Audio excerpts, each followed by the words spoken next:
Hey guys, tonight we are slipping back in time, all the way back to the warm, sun-drenched banks of the Nile River around 3,000 years ago. Imagine you are standing on a cool, tiled floor in a spacious villa in Thebes. The air is thick with the scent of lotus blossoms and baking bread from a nearby courtyard. Outside, the sun is a relentless, white-hot disk in a sapphire sky. But in here, shaded by thick mud brick walls, it's pleasantly cool. You're not a pharaoh, not a queen, but a person of some means, preparing for the day. And in ancient Egypt, preparing for the day is an art form. It's a ritual of beauty, spirituality, and just a little bit of poison. Your goal is to create a look so timeless, so iconic, that people thousands of years in the future will still be trying to copy it. But let's be honest, given the ingredients you're about to use, you probably won't survive this. Some of these beauty hacks involve a level of commitment that makes modern skincare routines look like child's play. So, before you get comfortable, take a moment to like the video and subscribe, but only if you genuinely enjoy what I do here. Creating this type of relaxing educational content is a true passion, and your support means the world. Let me know in the comments where you're listening from and what time it is there. I love seeing how far these stories travel. Now, dim the lights, maybe turn on a fan for that soft background hum, and let's ease into tonight's journey together. Your morning doesn't begin with a splash of water to the face, but with a collection of stone and ivory tools laid out on a small wooden table. This is your vanity. There are no mirrors as you'd know them. Instead, you have a highly polished disc of copper or bronze, which gives you a hazy, golden-hued reflection. It's forgiving, let's say. Your first and most important task is the eyes. The eyes are everything. They are the windows to the soul, yes, but more importantly, they are a powerful magical shield. To create the iconic Egyptian eye, you need coal. But this isn't a neat little pencil you can buy at the drugstore. You have to make it. Your servant brings you a shallow stone palette, beautifully carved, perhaps in the shape of a fish or a hippopotamus, a testament to the river that gives your civilization life. On it are several small, dark grey, metallic-looking stones. This is galena, a natural mineral form of lead sulfide. It's heavy, surprisingly so, and it glitters faintly in the dim light. You take a small, smooth stone pestle and begin the slow, rhythmic work of grinding the galena into a fine, shimmering, dark grey powder. The sound is a soft, gritty whisper, a familiar morning song. As you grind, you think about the purpose of this ritual. It's not just about looking good for the banquet tonight, although that's certainly part of it. The dark liner is believed to have protective powers. The glare of the Egyptian sun is ferocious, and everyone believes the coal helps to deflect the rays, reducing the strain on your eyes. It's a practical theory, and modern scientists have even suggested that the lead-based compounds could have stimulated the immune system to fight off eye infections, which were rampant due to flies and dust from the Nile floods. But the protection you seek is also spiritual. Evil spirits, it is said, can enter the body through the eyes. The dramatic, almond-shaped outline you're about to create forms a barrier, a sacred line of defense that no malevolent entity can cross. You are not just applying makeup, you are arming yourself. Once the galena is a fine, consistent powder, the process is only halfway done.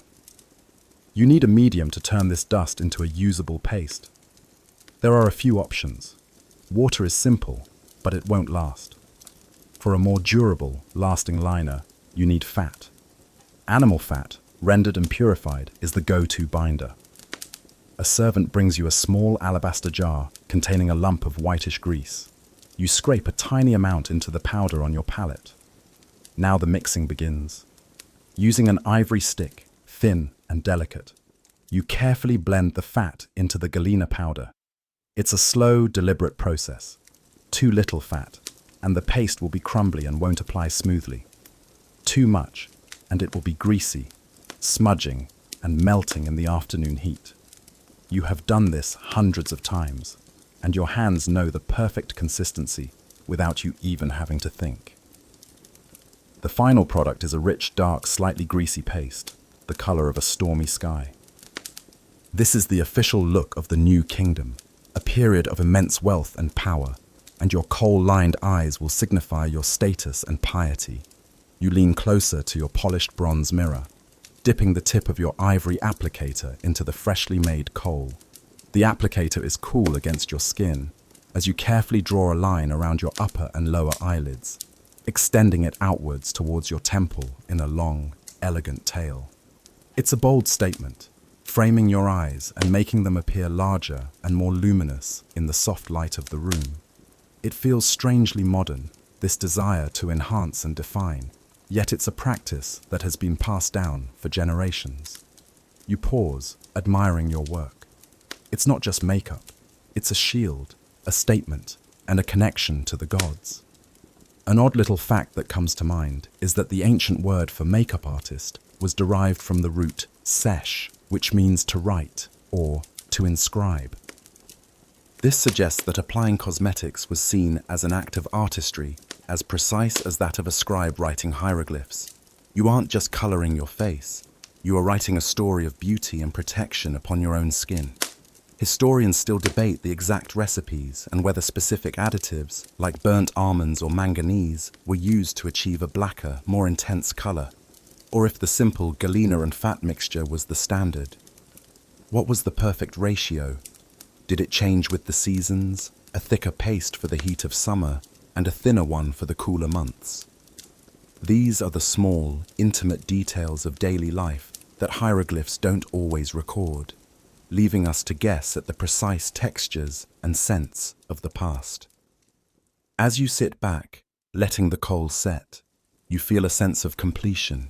Your eyes are now properly attired, ready to face the world, both seen and unseen. The rest of your face, however, is still a blank canvas. With your eyes powerfully outlined in black, the next step is to add color. Black coal is for definition and protection, but green is the color of life, growth, and resurrection. It's the color of the papyrus fields that sprout from the fertile Nile mud after the annual flood, a symbol of new beginnings and vitality. To wear green on your eyes is to align yourself with Osiris, the god of the afterlife and rebirth. It is to carry a piece of the vibrant, living world with you. Your cosmetic kit isn't complete without a second key ingredient for your eyeshadow: malachite. You turn to another shallow bowl on your table, this one holding several chunks of a brilliant green mineral. Unlike the dark, heavy galena, the malachite is a dazzling spectacle of swirling bands of light and dark green. It's beautiful enough to be a jewel in its own right, and in fact, it often was. But for you, its purpose is cosmetic.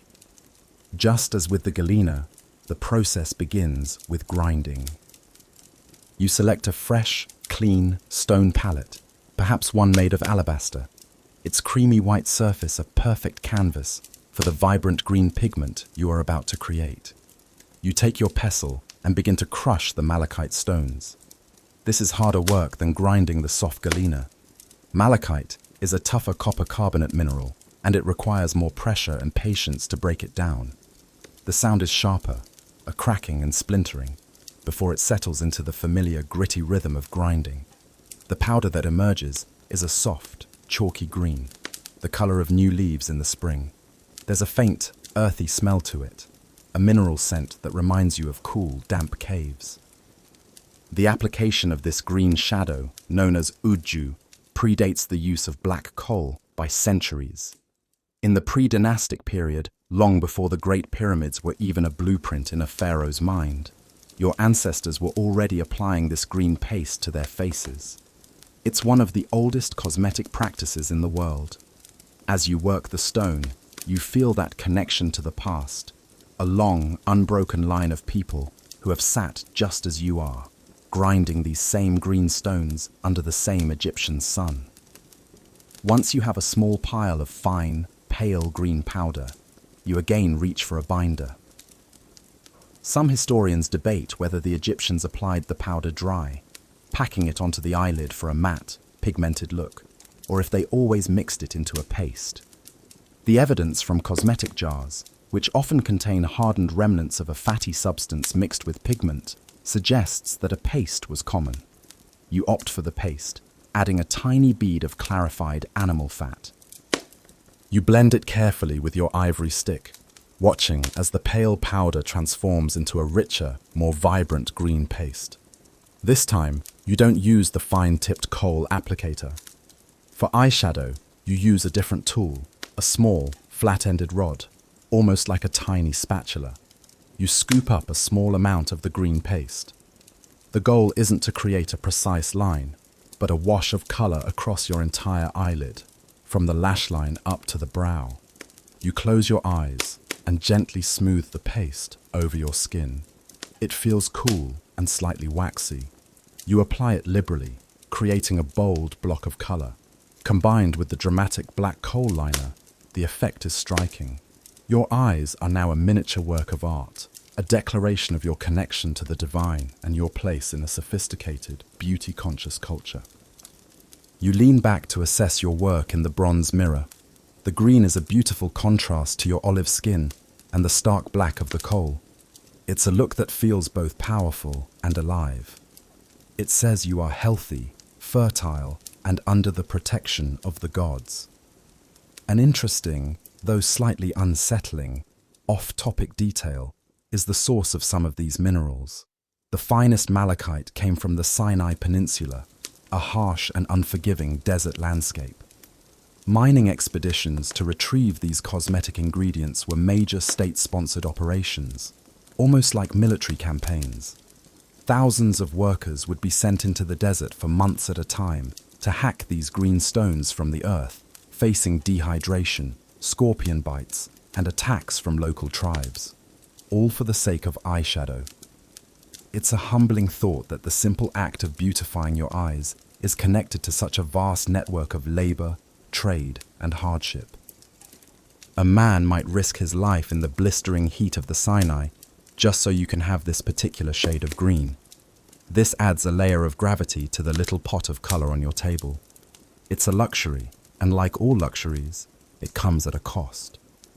The official historical event tied to this process is the reign of Queen Hatshepsut.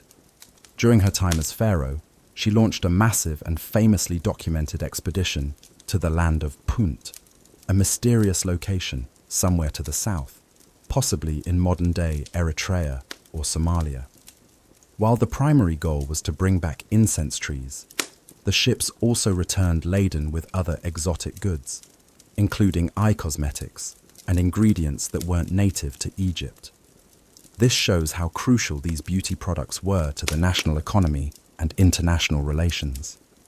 They weren't just personal items, they were commodities of state importance. One of the ongoing academic debates is whether the green malachite and black galena were ever worn together by the common person, or if that was a combination reserved for the ultra-elite or for specific ceremonial purposes. Tomb paintings often depict figures with one or the other, but rarely both. Perhaps wearing both was the ancient equivalent of couture, a high-fashion statement not meant for everyday life. Or maybe, like so many things, it simply depended on the era, the region, or your personal budget. Could you afford the ingredients and the time for such an elaborate two-toned look every single day? As you ponder this, you clean your palette, carefully scraping the leftover green paste back into its alabaster jar. It's too precious to waste. Your eyes are done, a masterpiece of black and green. Now, it's time to bring some color to the rest of your face. With your eyes dramatically framed in kohl and malachite, your face now requires a touch of warmth to balance the cool, bold tones. The Egyptian ideal of beauty prized a vibrant, healthy-looking complexion, and that meant rosy cheeks and reddened lips. This wasn't a subtle, no-makeup makeup look. Like everything else in Egyptian cosmetics, the application was deliberate and visible. Your tool for this task is red ochre, one of the most ancient pigments used by humankind. You have a small, heavy piece of it on your table, a lump of iron-rich clay that ranges in color from a brownish rust to a brilliant, fiery red. The best ochre comes from specific desert deposits, and its quality can vary greatly. Yours is a fine-grained, deep red variety, prized for its intense color. The preparation process is, by now, second nature to you. You place the lump of ochre on a clean, hard surface, this time a simple, flat piece of limestone, and begin to grind it. Unlike the crystalline minerals of galena and malachite, the ochre is softer, more clay-like. It crumbles easily under your pestle, releasing a cloud of fine, rust-colored dust that threatens to stain everything it touches. You work carefully, methodically, until you have a small mound of velvety, highly pigmented powder. The air fills with a dry, earthy scent, the smell of the desert itself. This powder could be used as is, dusted onto the cheeks with a small brush made from animal hair, but for a more lasting stain, especially for the lips, it needs to be mixed into a paste. You could use water, but it would dry and flake off quickly. The ever-reliable animal fat is an option for a creamy blush, but for the lips, something else is preferred: resin or beeswax. You have a small pot of sticky tree resin collected from acacia trees. It's a fantastic binder that provides a slight gloss and impressive staying power. You scrape a tiny sticky dollop of the resin into your red ochre powder. This mixing process is trickier than with the fat. The resin is stubborn and requires vigorous stirring with your applicator stick to fully incorporate the pigment. The resulting paste is thick and slightly tacky, a deeply saturated red with a subtle sheen. It's the ancient Egyptian equivalent of a long-wear liquid lipstick. You turn your attention to your lips first. Using a fine-tipped reed brush, you carefully paint the color onto your mouth. The ideal shape is full and well-defined, a perfect bow. The color is intense, a stark contrast to your skin. It feels a little sticky at first, but it will soon set into a durable, smudge-proof stain that will last through a long evening of feasting and drinking. You smack your lips together gently, distributing the color evenly. The taste is faintly resinous, not unpleasant. Now for the cheeks. You don't apply the sticky resin mixture there. Instead, you take the dry ochre powder you set aside earlier.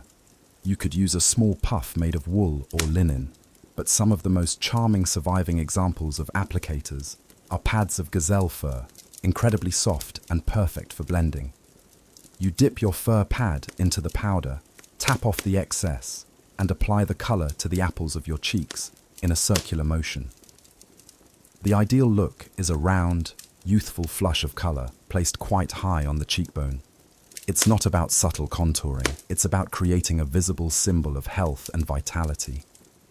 A woman with red on her lips and cheeks was considered fertile and alive. As you blend the color, you might be amused by a slightly odd fact about red ochre. It was one of the first materials used by early humans for symbolic thought. Cave paintings from 100,000 years ago were made with this very same pigment. But beyond art, it was also used in burial rituals across the globe for millennia. The bodies of the dead were often covered in red ochre powder, which archaeologists believe was meant to symbolize blood and life, perhaps in the hope of restoring the deceased in the afterlife. So, as you apply it to your face for a party, you are participating in a tradition that is tens of thousands of years old, connected to the deepest human impulses of art, life, death, and rebirth. It's a pretty deep thought for a bit of blush. An official historical event that underscores the importance of such trade goods is the creation of the famous palette of Narmer, dating back to around the 31st century BC. This ceremonial palette, one of the earliest historical documents from Egypt, depicts the unification of Upper and Lower Egypt. While it was likely never used for daily cosmetic grinding, its form is that of a grand, elaborate cosmetic palette. The central, circular area was designed for grinding pigments, like ochre or galena. This tells us that even at the very dawn of the unified Egyptian state, cosmetics were so central to the culture that their tools were used as the medium to record the most important event in their history. Historians still debate the precise social rules governing the use of lip color. Was it worn by all women, or only married women? Was it reserved for priestesses and the nobility? Some tomb paintings show women of all classes with reddened lips, while others are more ambiguous. There is also the question of men. While men clearly wore eye makeup, the evidence for them wearing red lip or cheek color is much scarcer. Did some men use it, perhaps performers or those wishing to appear more youthful? Or was it seen as a strictly feminine cosmetic? The lines are blurry, and the answer likely changed over the 3,000 years of ancient Egyptian history. Looking at your hazy reflection in the polished bronze, you see a face transformed. The bold eyes, the flushed cheeks, the red lips. It's a mask of idealized beauty. You are no longer just you. You are a living work of art, representing the wealth, power, and divine order of your civilization. But the canvas itself, your skin, still needs to be prepared. Before any of this color could be applied, it needed a smooth, perfect base. Now that your eyes and lips are adorned with vibrant color, let's rewind for a moment. Before you could even think about drawing on that perfect kohl line or staining your lips with ochre, you needed to prepare the canvas, your skin.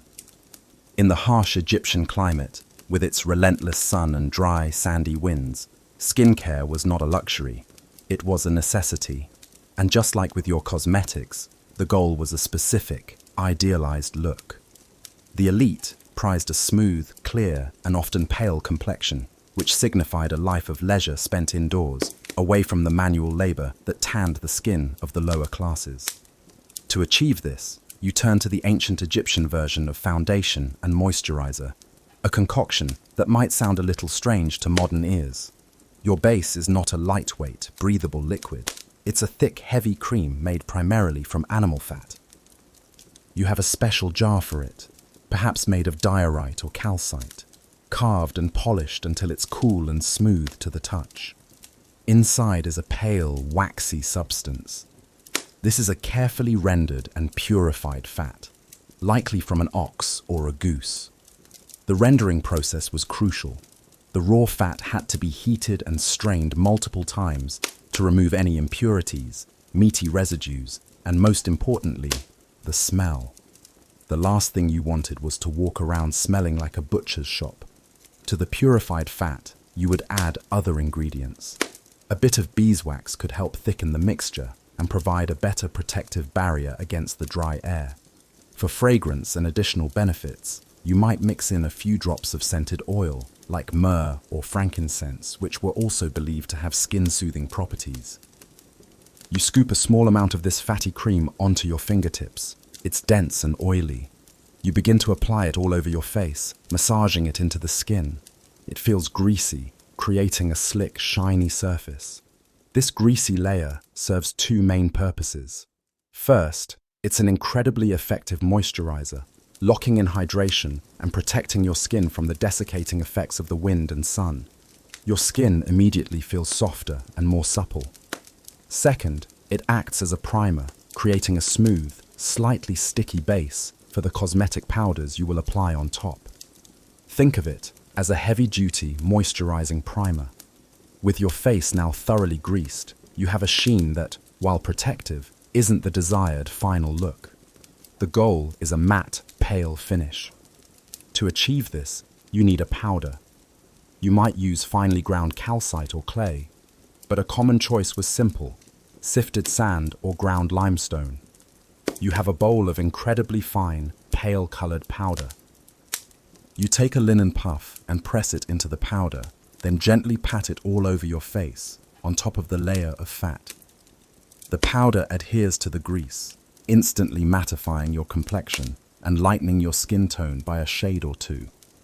The final effect is a smooth, pale, almost doll-like finish. It's a heavy, mask-like base, and you can definitely feel it on your skin. It wouldn't be comfortable for a jog, but for attending a stately banquet or a religious ceremony, it creates the perfect, idealized canvas. This combination of fat and powder was the cornerstone of Egyptian skincare and complexion makeup. An odd and slightly counterintuitive fact is that Egyptians also used oils for cleansing. Instead of soap and water, which could be harsh and drying, They would often smear their bodies with oil and then use a special tool called a strigil, a curved metal blade, to scrape the oil, and along with it, dirt and dead skin cells, off their bodies. So fat and oil were used both to add a layer to the skin and to take one away. It was all about managing the body's interaction with the dry, dusty environment. This practice of oil cleansing has seen a major resurgence in modern beauty, proving that some ancient techniques were remarkably effective. A significant historical event related to this is the establishment of trade networks during the Old Kingdom. While animal fat was readily available locally, some of the most prized additives, like the fragrant resins of myrrh and frankincense, had to be imported from distant lands like Punt or the Levant. The desire for these luxury cosmetic and skincare ingredients was a major driver of early international trade, pushing Egyptian caravans across harsh deserts and ships across treacherous seas. Your simple morning routine is, in a way, a product of a complex geopolitical landscape. The very scent of your face cream is a map of ancient trade routes. The academic debate here revolves around the true purpose of this foundation. Was it purely cosmetic, a way to achieve a fashionable paleness?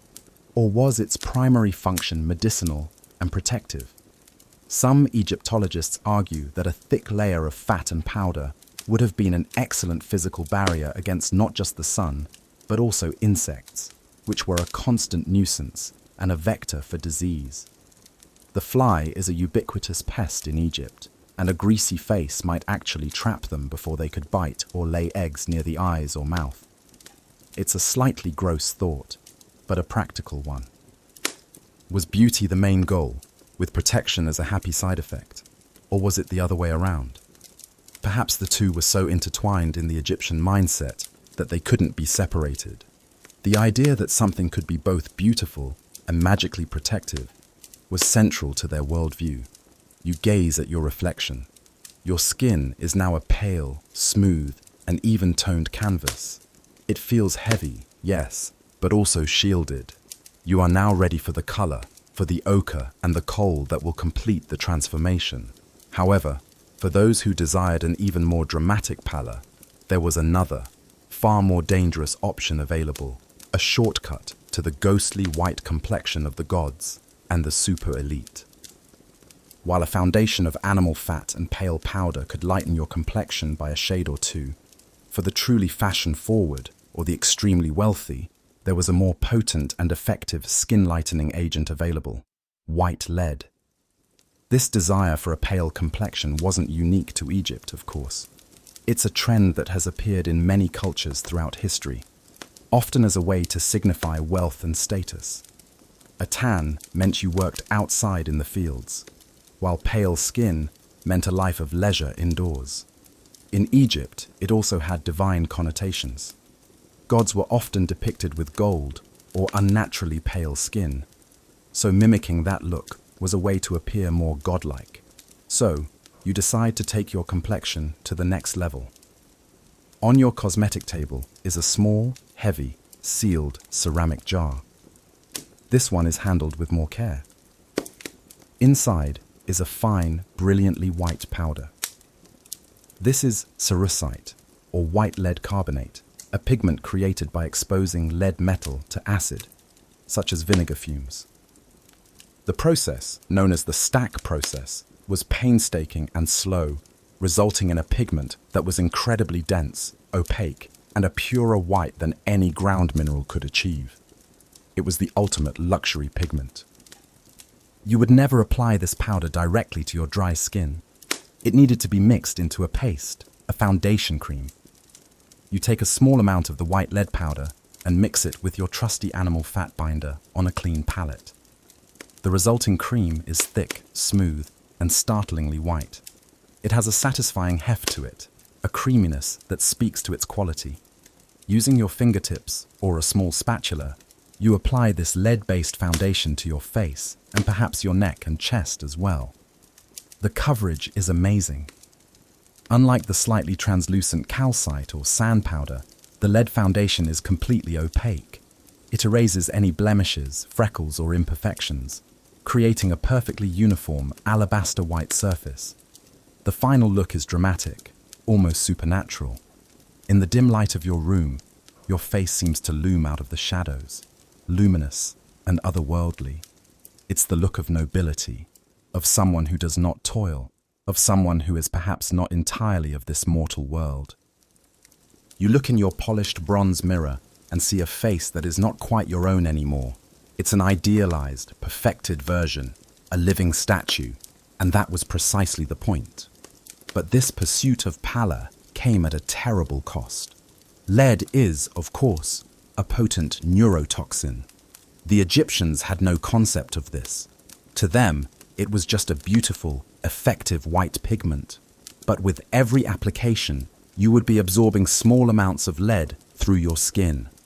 Over time, this would lead to a host of horrifying health problems: severe abdominal pain, nerve damage, kidney failure, and developmental issues in children. It could cause hair loss, skin lesions, and a metallic taste in the mouth. It was, quite literally, a deadly cosmetic. You are, in effect, slowly poisoning yourself in the name of beauty. A rather grim but odd fact related to this is that lead poisoning can cause a condition called lead colic, which involves excruciating stomach pain.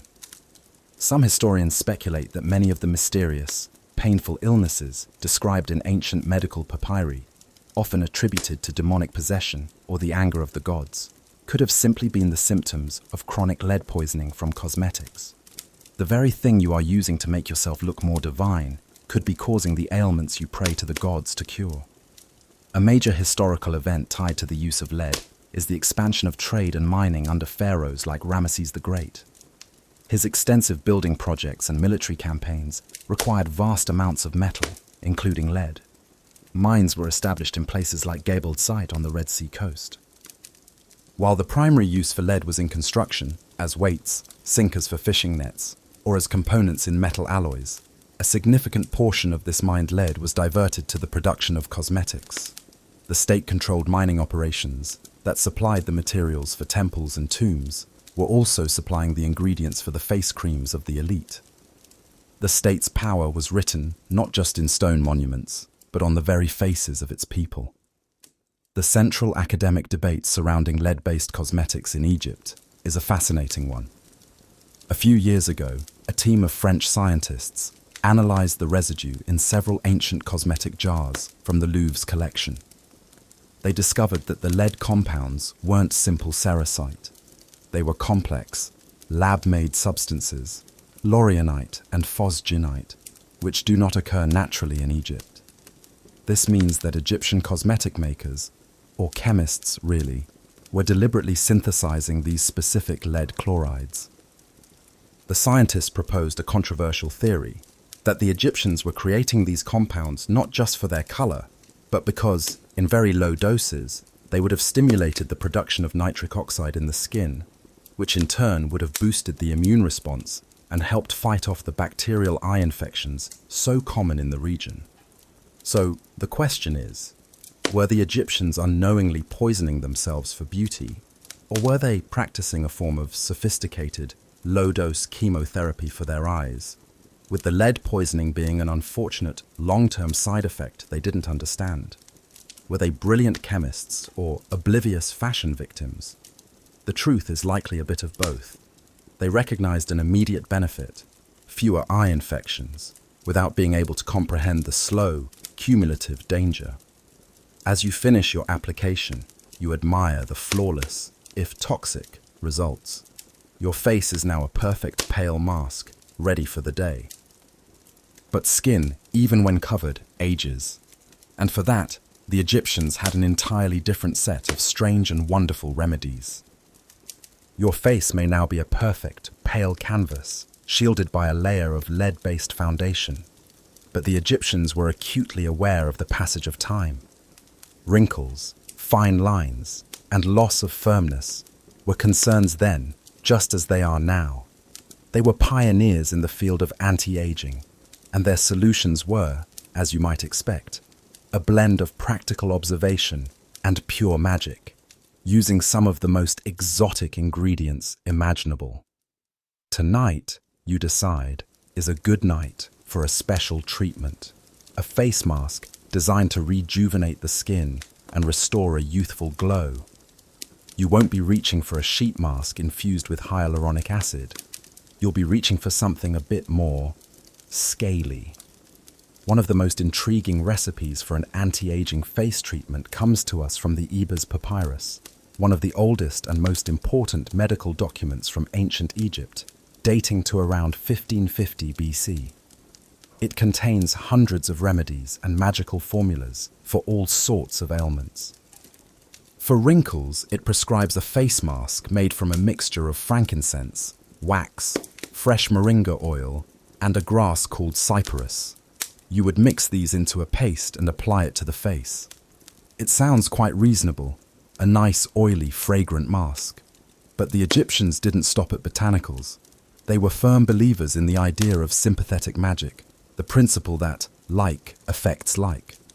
If you wanted the skin of a youthful, slithery creature that sheds its old skin to reveal a new one, why not use that creature in your remedy? So, on your table is another special pot. A servant has prepared it for you. It contains a thick, unctuous paste. The key ingredient? Lizard fat, or, in some variations, snake fat.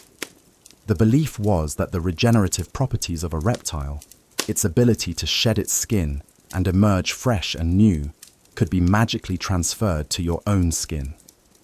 To prepare this mask, the fat would be rendered from the reptile, then mixed with other ingredients to make it more pleasant. Honey was a very common addition.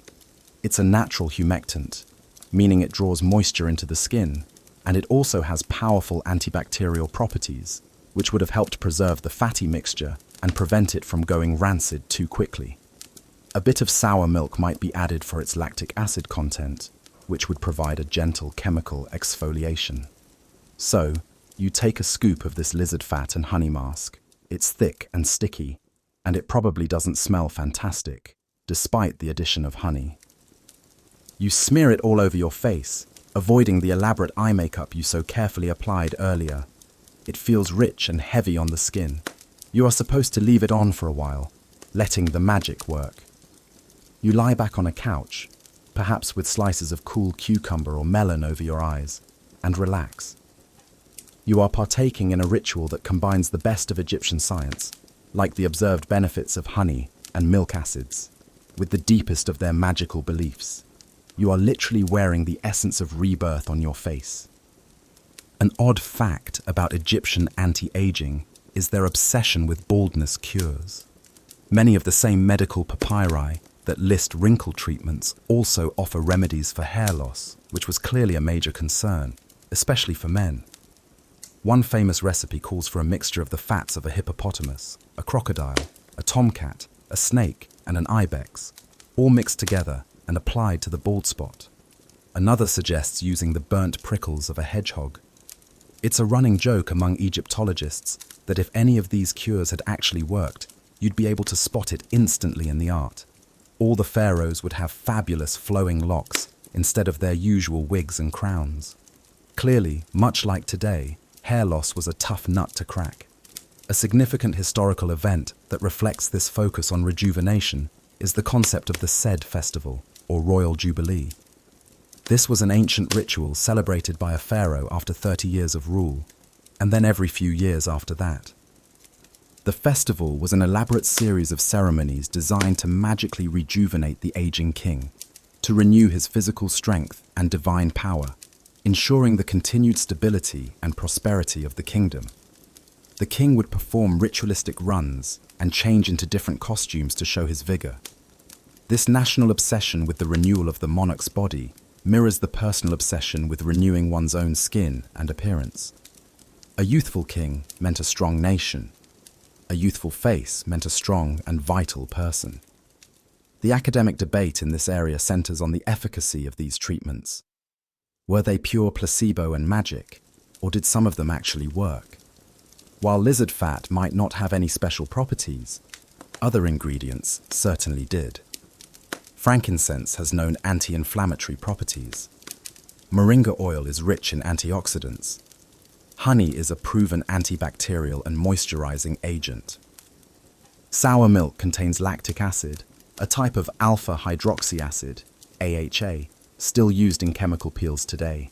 So, were the Egyptians stumbling upon effective dermatological treatments and simply explaining their efficacy through the language of magic? Or was the belief in the magical ingredient, the lizard fat, the most important part of the treatment? It's a classic science versus magic question. It's likely the Egyptians saw no difference. To them, a substance that worked did so because of its inherent magical properties. The honey worked because the bees were sacred. The milk worked because the cow was associated with the goddess Hathor. Every effective remedy was just proof that the universe was filled with accessible magic. After a time, you would rinse the mask off with warm water, patting your skin dry. Your face would feel incredibly soft, plump, and moisturized from the combination of fat, oil, and honey. Did the lizard contribute? In your mind, absolutely. Your skin is now reborn, just like the snake shedding its skin. This intensive care wasn't just for the face, of course.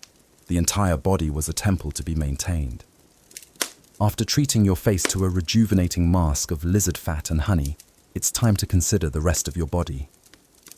Skincare in ancient Egypt was a full-body affair. The same sun that beat down on your face also baked your arms, legs, and torso. The same dry winds that chapped your lips also wickered moisture from every inch of your skin. Maintaining soft, supple skin from head to toe was a mark of high status and a daily ritual for those who could afford it. And when it came to full-body skincare, the Egyptians had some truly luxurious and decadent options, fit for a queen. Or, in this case, you. One of the most legendary beauty practices of ancient Egypt is the milk bath, famously associated with Cleopatra VII. While the stories of her bathing exclusively in the milk of 700 donkeys are likely an exaggeration created by later Roman propaganda to paint her as decadent and wasteful, the practice of bathing in milk was very real.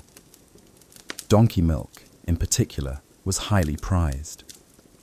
It has a different composition from cow's milk, being lower in fat and higher in lactose and certain proteins. It was believed to be incredibly nourishing and softening for the skin. Today we know it's rich in vitamins and contains natural lactic acid, which, as we've learned, is a gentle exfoliant. So, you step into your private bathing chamber. This isn't a large, sunken Roman-style bath, but a smaller, raised limestone or ceramic tub. Servants would bring jugs of warm water to fill it. But for a truly luxurious bath, they would also pour in several jugs of fresh donkey milk. The water turns cloudy and white, and the air fills with a faint, sweet, creamy scent. You sink into the warm, milky water. It feels incredibly soft and silky against your skin. You can feel it gently softening the rough, dry patches on your elbows and knees. You might use a piece of soft linen to gently wash your body, or simply soak, letting the milk work its magic. But milk wasn't the only prized additive for a bath. For a more purifying and mineral-rich experience, you might opt for a mud bath. This sounds less glamorous, but it was a cornerstone of Egyptian spa treatments. The mud in question was not just any dirt. It was the rich, black, alluvial silt deposited by the Nile River during its annual inundation. This silt was the source of all life and fertility in Egypt. The magical black earth, or Kemet, that gave the country its ancient name. It was packed with minerals and nutrients from its long journey down the African continent. For a mud treatment, you wouldn't necessarily fill a tub with it. More likely, you would have a servant smear the thick, cool, dark mud all over your body, creating a full-body mask. You would then sit in a warm, sunny spot in a private courtyard and let the mud dry. As it hardens, it tightens on the skin, a sensation that was believed to draw out impurities. The drying process also stimulates blood flow to the surface of the skin.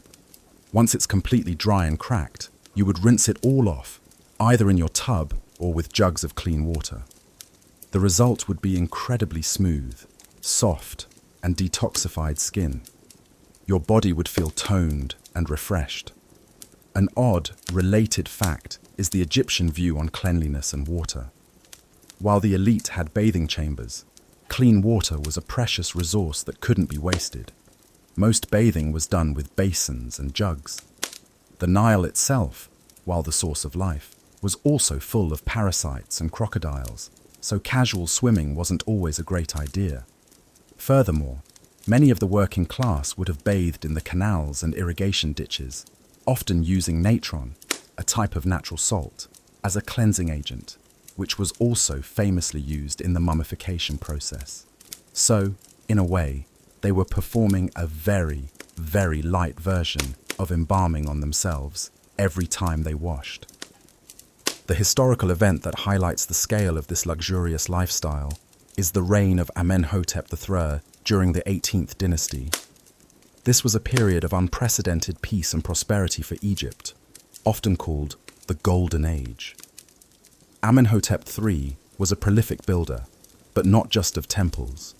He constructed a massive palace complex at Malkata, which included a huge artificial lake for his wife, Queen Taye. The sheer amount of resources and manpower required to create a private pleasure lake demonstrates the incredible wealth that was concentrated at the top of society. For this class of people, filling a tub with donkey milk was a trivial expense. The academic debate here concerns the primary purpose of these elaborate bathing rituals.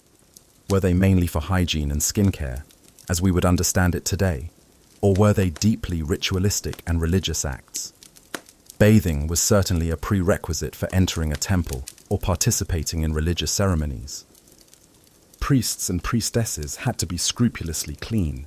So when you take your milk bath, are you just softening your skin, or are you also purifying your body to make it a more fitting vessel for your kiyar, or life force? Like with so many Egyptian practices, the line between the practical and the spiritual is almost non-existent.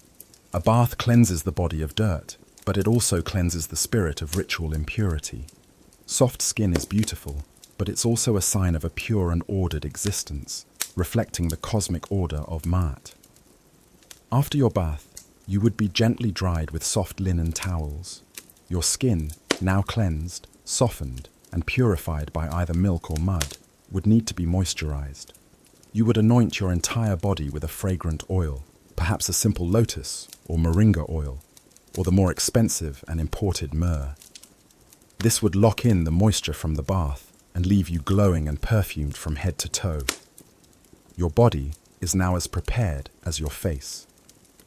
But there was one more, rather strange step to protect that carefully pampered skin from the most powerful force in Egypt, the sun. Now that your entire body is cleansed, softened, and moisturized, you are almost ready to face the day. But one crucial element of protection is still missing. You live in a land where the sun god, Ra, reigns supreme, and his power is both life-giving and destructive. The Egyptian sun is not a gentle, friendly star. It's a relentless force that can scorch the land and the skin. Sunburn, sun damage, and the leathery skin that comes from a lifetime of exposure were real concerns. The Egyptians needed sunscreen, and being the endlessly resourceful people they were, they came up with a solution. It's just that their solution is one of the most famously disgusting cosmetic concoctions in all of history. You would not be reaching for a light, zinc oxide-based lotion. Instead, your servant would bring you a special ceramic pot, and you would try very hard not to think about its primary ingredient too much. That ingredient is crocodile dung. Yes, you heard that right. One of the most well-documented ingredients in ancient Egyptian protective salves and potions was the excrement of the fearsome Nile crocodile. To our modern sensibilities, this sounds utterly revolting, unsanitary, and like a very elaborate practical joke. But in the Egyptian mindset, there was a strange and powerful logic to it. The crocodile was one of the most powerful and dangerous creatures in their world. It was a symbol of the god Sobek, a deity associated with military strength and pharaonic power. The creature itself was seemingly impervious to the sun, able to bask on the riverbanks for hours without ill effect. Therefore, through the principles of sympathetic magic, using a product of the crocodile could transfer some of its resilience and power to you. It was thought that smearing its dung on your skin would grant you the crocodile's toughness and ability to withstand the sun's rays. The preparation would have been key. It likely wasn't used fresh from the source, one hopes. The dung would have been dried, probably baked in the sun until it was hard and sterile, then pounded into a fine pale powder. This powder would then be mixed with a base, perhaps sour milk or a simple clay slurry, to create a spreadable paste. You would take this light-colored paste and apply a thin layer to your exposed skin, your arms, your shoulders, your face, if you were forgoing the lead foundation that day. It would dry into a chalky, protective layer, and believe it or not, from a purely physical perspective, it might have actually worked. The dry, fibrous, plant-based material in the dung would create a physical barrier, reflecting some of the sunlight. The pale color of the dried paste would also help. It's a primitive form of a physical sunblock. Of course, the smell must have been a significant issue. Even dried and powdered, it's hard to imagine it was completely odorless. This is likely why the Egyptians were so famous for their perfumes. Perhaps the heavy scents of lotus and myrrh were partly designed to mask the less pleasant smells of their other cosmetic and medicinal treatments. It's a classic case of does it work versus is it worth it? For the Egyptians, who lived in constant awe of both the sun and the crocodile, it was apparently worth it. An odd fact that puts this in perspective is the Egyptian reverence for other seemingly disgusting things for medicinal purposes. The Ebers Papyrus and other medical texts are full of remedies that include animal dung, urine, and even fly specks. Donkey dung was used as a cure for splinters, while gazelle dung was used to treat eye ailments. It wasn't just crocodile dung. There was a whole pharmacopoeia of excrement. Theirs was not a germ theory world. It was a world of magic, symbolism, and observation. If a poultice of dung seemed to help a wound heal, perhaps by forming a protective scab, then it was deemed effective medicine. The historical event that frames this is the deification of the crocodile god, Sobek, which reached its peak during the Middle Kingdom, especially during the 12th and 13th dynasties. Pharaohs began incorporating Sobek into their names, like Sobek Neferu and Sobek Hotep. The city of Crocodilopolis was founded, where sacred pampered crocodiles were kept in pools, adorned with jewels, and worshipped.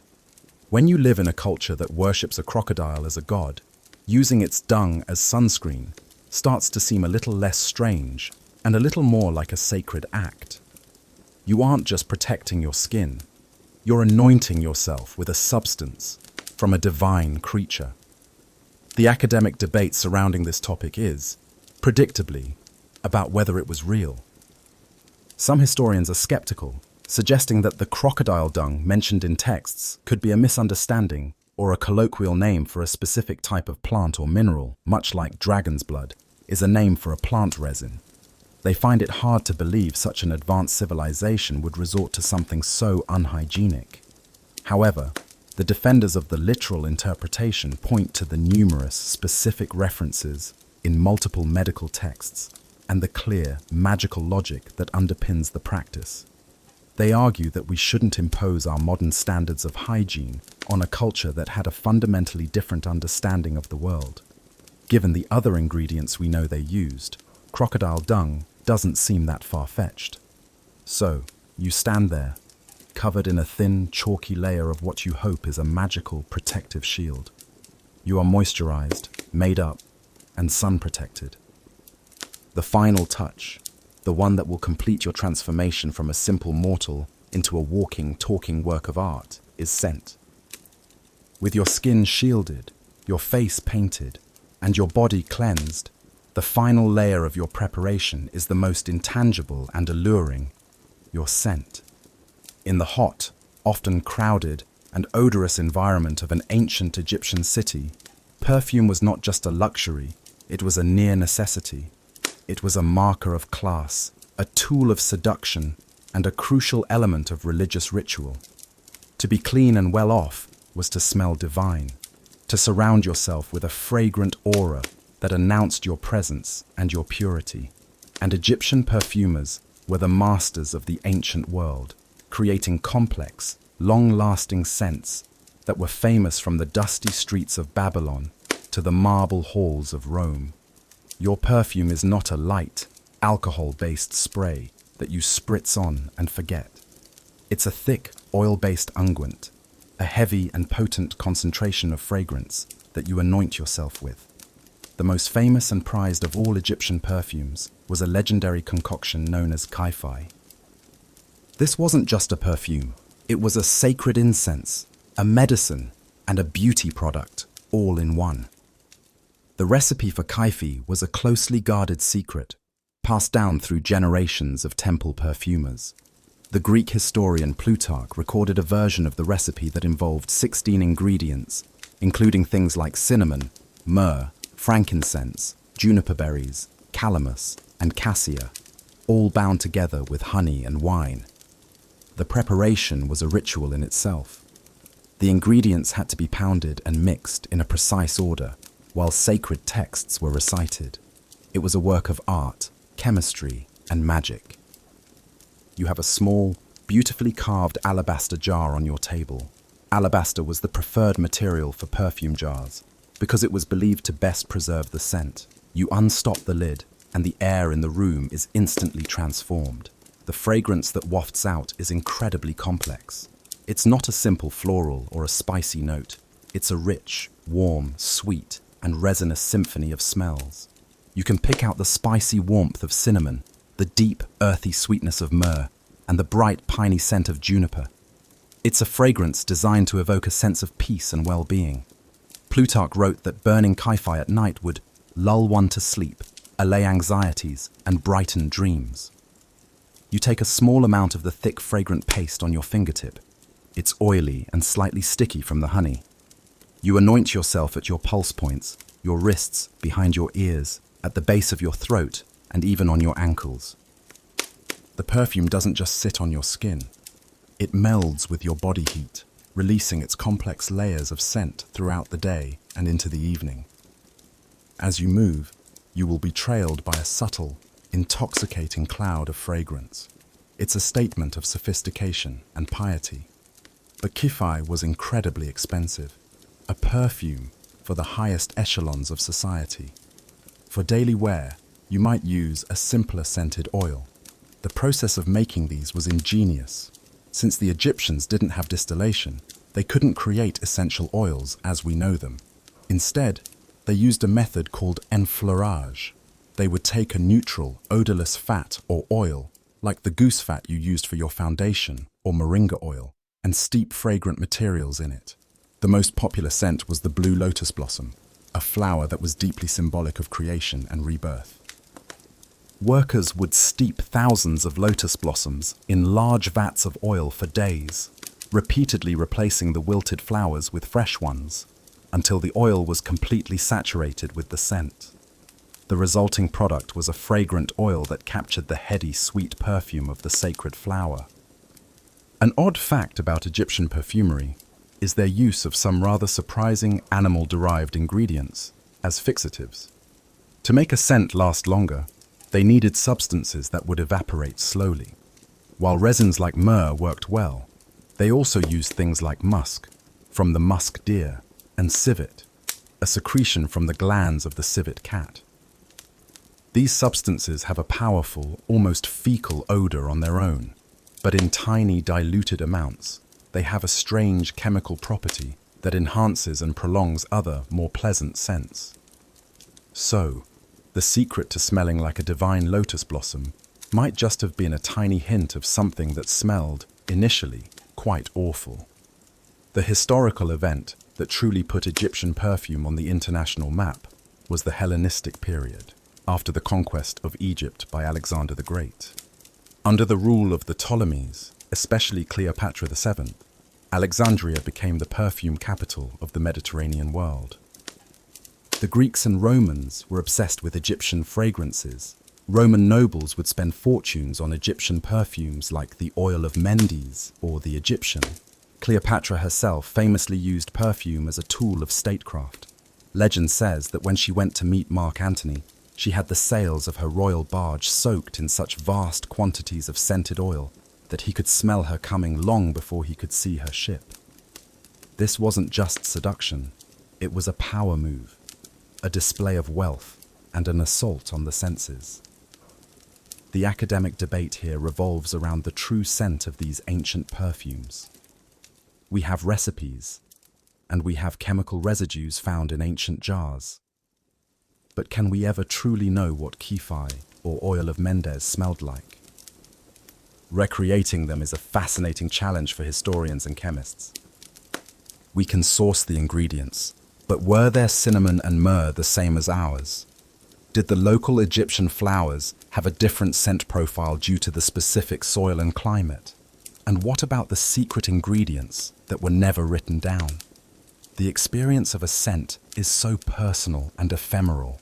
We can analyze the molecules, but we can never truly inhale the air of a Theban temple 3,000 years ago. It remains one of history's most tantalizing sensory mysteries. With the sacred scent of Képhi warming on your skin, your transformation is nearly complete.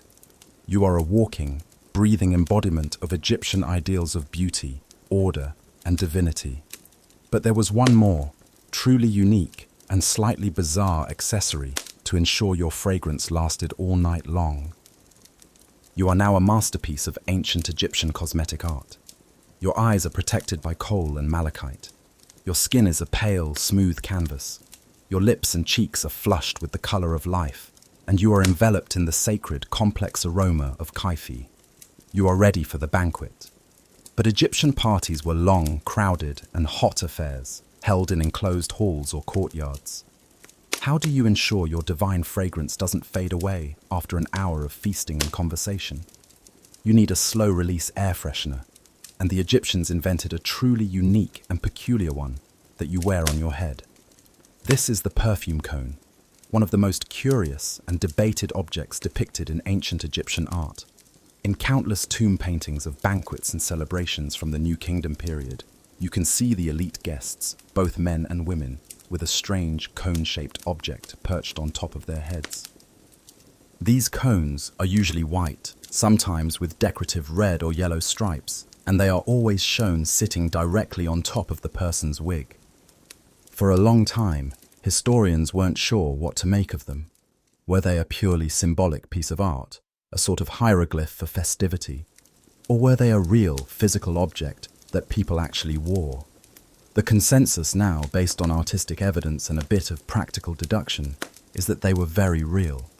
These were solid cones made of a perfumed substance, most likely a mixture of animal fat, like ox tallow, and a fragrant resin, such as myrrh or frankincense. The cone would be prepared beforehand, shaped and allowed to harden, and then placed on your head as the final touch before leaving for the party. So, as you give yourself one last look in your polished bronze mirror, a servant approaches with your perfume cone. It's cool and waxy to the touch, about the size of a small teacup, and it smells wonderful, like a more solidified version of the perfume oil on your skin. The servant carefully places it right on the crown of your head, centered on your elaborate wig. It feels a little strange and precarious at first, a lump of scented grease balanced on your hair. But this is high fashion, the absolute peak of celebratory attire. The genius of the perfume cone lay in its interaction with body heat. As you stand in the warm, crowded banquet hall, the heat from your body and the ambient temperature of the room would slowly begin to melt the cone. The scented fat would liquefy, trickling down over your wig and onto your shoulders and garments. This would create a continuous, slow release of perfume throughout the entire evening. Not only would you smell fantastic, but the melting grease would also give your wig a fashionable, wet look, glistening in the torchlight. As the fat melted, it would release its fragrant oils, constantly refreshing your personal scent bubble and leaving you perfumed for hours. It's a bit messy, yes, you'd have rivulets of scented grease running down your hairpiece. But it was also incredibly effective. You wouldn't have to worry about reapplying your perfume. Your head was doing the work for you. It's a pretty clever solution if you don't mind a bit of scented tallow dripping onto your nice linen tunic. A very interesting and slightly odd fact is that for a long time, no actual perfume cones had ever been found by archaeologists. This led to a major debate about whether they were real objects at all. Skeptics argued that if people were wearing these, surely we would have found one in a tomb. But in 2019, that all changed. Archaeologists working at the site of Amarna discovered the burials of two individuals, and on their heads were the clear remains of these waxy cones. This was a major breakthrough, the first direct physical evidence that confirmed these were not just artistic symbols, but real, wearable accessories. The mystery was largely solved. The official historical context for the perfume cone is the New Kingdom, particularly the 18th and 19th dynasties. This was Egypt's imperial age, a time of incredible wealth, luxury, and contact with other cultures. The banquet scenes where these cones are depicted are a showcase of this prosperity. You see guests in fine, pleated linen robes, wearing intricate jewelry and elaborate wigs, being served by servants, entertained by musicians and dancers. The perfume cone was the ultimate accessory for this world of conspicuous consumption. It was a visible, tangible symbol that you were wealthy enough not just to own expensive perfume, but to literally melt it on your head for a single night's entertainment. It's the ancient Egyptian equivalent of spraying champagne in a nightclub. The academic debate that continues, even after the discovery at Amarna, is about the exact composition and social significance of the cones. What was the standard recipe? Were there different brands or qualities of cone, some with cheap local fat and others with expensive imported resins? And who was allowed to wear them? Were they only for the super elite at specific parties, or could a middle-class person wear a simpler version for a local festival? The two skeletons found with them did not appear to be from lavish, elite tombs, which has complicated the picture.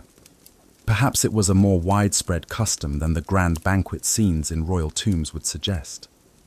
Maybe it was something people did for special occasions of all kinds, like a wedding or a religious holiday. As you head out into the cool evening air, walking towards the flickering torchlight of the party, you are conscious of the scented weight on your head. You are now truly ready to celebrate, a walking diffuser of luxury and piety. But that cone isn't sitting on your natural hair. It's sitting on another masterpiece of Egyptian artifice, your wig. The perfume cone perched on your head is the final accessory, but its foundation is just as important and artificial, your wig. In ancient Egypt, hair was a complicated issue. While youthful men and women might wear their natural hair in stylish cuts, for the elite, wigs were the dominant form of headdress for thousands of years. They were far more than just a solution for hair loss. They were a status symbol, a fashion statement, and a practical way to deal with the climate and pests. Real hair was difficult to keep clean, style, and free of lice. A wig, on the other hand, could be cared for separately, and you could shave your head underneath for comfort and hygiene. So, you, as a person of status, would almost certainly have a shaved or very closely cropped head beneath your finery. Your real hair was irrelevant. Your wig was everything. You would own several wigs in different styles for different occasions. For a grand banquet, you would wear your best. Egyptian wigs were incredibly elaborate and heavy, constructed with a level of artistry that is astonishing. The finest wigs were made from human hair, which was a valuable commodity. It was purchased, traded, or sometimes given as a form of tribute from conquered lands. If you couldn't afford a full human hair wig, yours might be a blend, with human hair on the outer layers for a realistic look, and a cheaper core made from plant fibers, such as palm leaf fibers or wool. The wig was constructed on a base, a sort of cap made from a net of linen cords, which allowed for some ventilation. The hair was then attached to this netting in small bundles, using a mixture of beeswax and resin as an adhesive. The styles were varied and changed over the millennia. In the Old Kingdom, short, bob-like styles were popular for both men and women. By the time of the New Kingdom, the period we are in, the styles had become much more extravagant. You are likely wearing a long, duplex wig, featuring a mass of tightly curled or braided locks that fall over your shoulders and down your back. These weren't just simple braids. They were thousands of tiny, intricate plaits, each one meticulously crafted and coated in beeswax to hold its shape. The creation of such a wig would have taken months of skilled labor.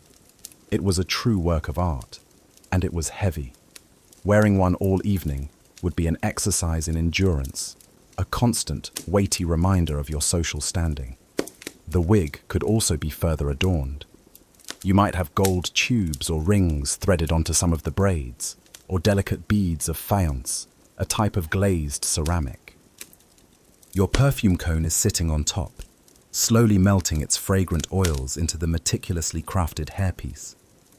The combination of the heavy, wax-coated wig and the melting fat from the cone meant that your head was under a significant, greasy load, but it was the height of fashion. An odd fact about these wigs is their surprising color.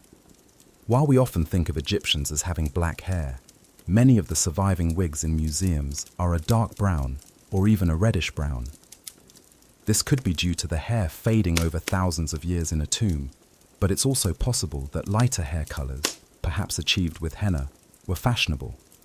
Some wigs even show evidence of being dyed, with alternating black and brown braids for a striped effect. It seems the Egyptians were just as interested in experimenting with hair color as we are today. A major historical event tied to the importance of hair and wigs is the story of a minor royal wife from the 11th dynasty named Queen Kawit. Her sarcophagus, found at Deir el-Bahari, has a famous and beautiful carving on its side. It shows the queen sitting in a chair while a servant attends to her hair. But she isn't having a wig put on. She's having her own short, natural hair, styled in a chic, curly bob. This scene is a rare and intimate glimpse into the grooming routines of the elite. It reminds us that even in a wig-dominated culture, the care of one's own hair was still important. The servant in the carving is labeled as her sole companion, highlighting the close, personal relationship one would have with their stylist. The academic debate in the world of wigs is about their daily use. The grand, heavy, braided wigs we see in formal art were almost certainly for special occasions. But what did a wealthy Egyptian wear on a normal day? Did they wear a simpler, lighter wig for doing errands or managing the household? Or did they go about with their shaved heads covered by a simple linen scarf or kerchief? The art, which tends to depict idealized, formal situations, doesn't give us a clear answer. It's hard to imagine a noblewoman doing any sort of practical work while balancing a 3-pound wax-coated hairpiece. It seems likely that, much like fancy clothes today, the most elaborate wigs were saved for the most important events. So you sit at the banquet, feeling the weight of your status, both literally and figuratively, on your head. The perfumed grease from the cone is starting to trickle down a few of the braids, catching the light from the oil lamps.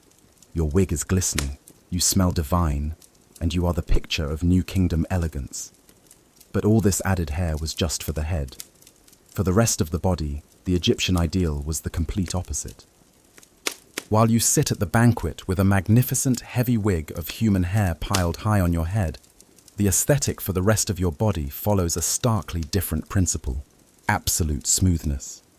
For the ancient Egyptians, body hair was considered uncivilized, unclean, and aesthetically unpleasing. This wasn't just a preference for women, it was an ideal for men as well. Priests, in particular, had to be completely free of body hair to be ritually pure enough to enter the sacred spaces of the temples. For the elite, being smooth from the neck down was a sign of refinement and cleanliness. So how did you achieve this state of total hairlessness in an age before laser hair removal or disposable razors? The Egyptians developed a variety of methods, some of which are surprisingly familiar to us today. One of the most common and effective methods was a form of sugaring or waxing. A sticky paste would be made from a mixture of sugar, water, and lemon juice, or more likely, honey and dates. This concoction would be cooked down into a thick, tacky goo. A practitioner, likely a trusted servant or a professional beautician, would spread this warm, sticky paste onto your legs, arms, or any other area to be de-haired. They would then press a strip of woven linen or muslin cloth onto the paste. After a moment, they would pull the strip off in a quick, firm motion, ripping the hair out by the root. Yes, it was painful. You would have to lie there and endure the sharp, stinging sensation as patch after patch of hair was removed. But the result was incredibly smooth skin that would stay hair-free for weeks. It's the exact same principle as modern waxing or sugaring, a technique that has been rediscovered and hailed as a natural alternative to shaving. The Egyptians were doing it 4,000 years ago. For those who preferred a less painful, if more frequent method, there were razors. These weren't the safe, disposable cartridges, you know. Early razors were made from sharpened flint or obsidian, which could hold an incredibly sharp edge. By the New Kingdom, bronze razors were common. They were often shaped like a small, curved hatchet or a cleaver, with a handle made of wood or ivory. To use one, you would first need to soften the skin and hair, perhaps with a warm, damp cloth and some oil. Then, with a very steady hand, you or a servant would carefully scrape the hair away. A slip could result in a nasty cut, and since the blades were valuable, they had to be constantly sharpened and maintained. Surviving razors have been found in tombs, often as part of a complete grooming kit, showing how essential they were to daily life. Tweezers were also used for more precise work, like shaping eyebrows or removing stubborn individual hairs. These were typically made of bronze and looked remarkably similar to modern tweezers, a simple, effective design that has barely changed in millennia. You would sit patiently while a servant plucked your eyebrows into a perfectly manicured, gently arched shape, a clean line that complemented the dramatic kohl you wore. An odd fact related to hair removal is that some evidence suggests the use of chemical depilatories. Recipes have been found that call for ingredients like crushed bird bones, fly droppings, and the milk of a sycamore fig, all mixed into a paste with oil. The idea was to smear this concoction on the skin, and it would magically cause the hair to fall out. It's highly unlikely these worked as true chemical depilatories, which require strong alkaline chemicals to break down the keratin in the hair. More likely, they were either completely ineffective folk remedies, or they worked by being so irritating to the skin that the hair was simply easier to rub or scrape off afterward. It's the ancient Egyptian equivalent of buying a miracle hair removal cream from a late-night infomercial. The official historical context for this obsession with smoothness can be seen in Egyptian art itself. Across 3,000 years of history, from the Old Kingdom to the Ptolemaic period, Egyptian statues and paintings consistently depict people as being completely hairless on their bodies. Men are shown with smooth chests and legs. Women are always depicted without underarm or leg hair. This artistic convention was so strong that it became the default representation of the idealized human form. To be beautiful, to be divine, to be civilized, was to be smooth. The art didn't just reflect the beauty standard, it reinforced it, creating a powerful cultural feedback loop. The academic debate among Egyptologists touches on the why. Was the primary motivation for hair removal hygiene? In a hot climate, a hairless body would sweat less and be easier to keep clean and free of lice and other parasites. This is a very strong practical argument, especially for the priests who had to maintain a state of ritual purity. Or was it purely aesthetics? Did they simply find body hair to be ugly, an animalistic trait that needed to be removed to elevate the human form? Or, like everything else, was it a combination? Perhaps it started as a practical matter of hygiene that, over time, became codified as a standard of beauty. The smoothness that protected you from fleas also made you more visually pleasing and signaled your high social status, as it showed you had the time and resources for regular, painful grooming. As you recline at the banquet, enjoying the feast, you can do so with the confidence that your skin is perfectly smooth under your fine linen robe. Your wig provides the hair you want, where you want it, and the rest is a pristine, civilized canvas. But there was one part of the body where color wasn't just for the face, and where hair wasn't the only adornment. It was the hands and feet, which were often decorated with another ancient plant-based cosmetic. As you recline on your banquet couch, perhaps you reach out to take a sweet date or a piece of honeyed bread. As you do, your hand, elegantly resting on the table, is itself a work of art. Your nails are perfectly manicured, and they, along with the skin of your fingertips and perhaps your entire palm, are stained a deep reddish orange. This isn't a sign of manual labor or a strange disease. It's the result of one of the world's oldest and most widespread forms of body art, henna.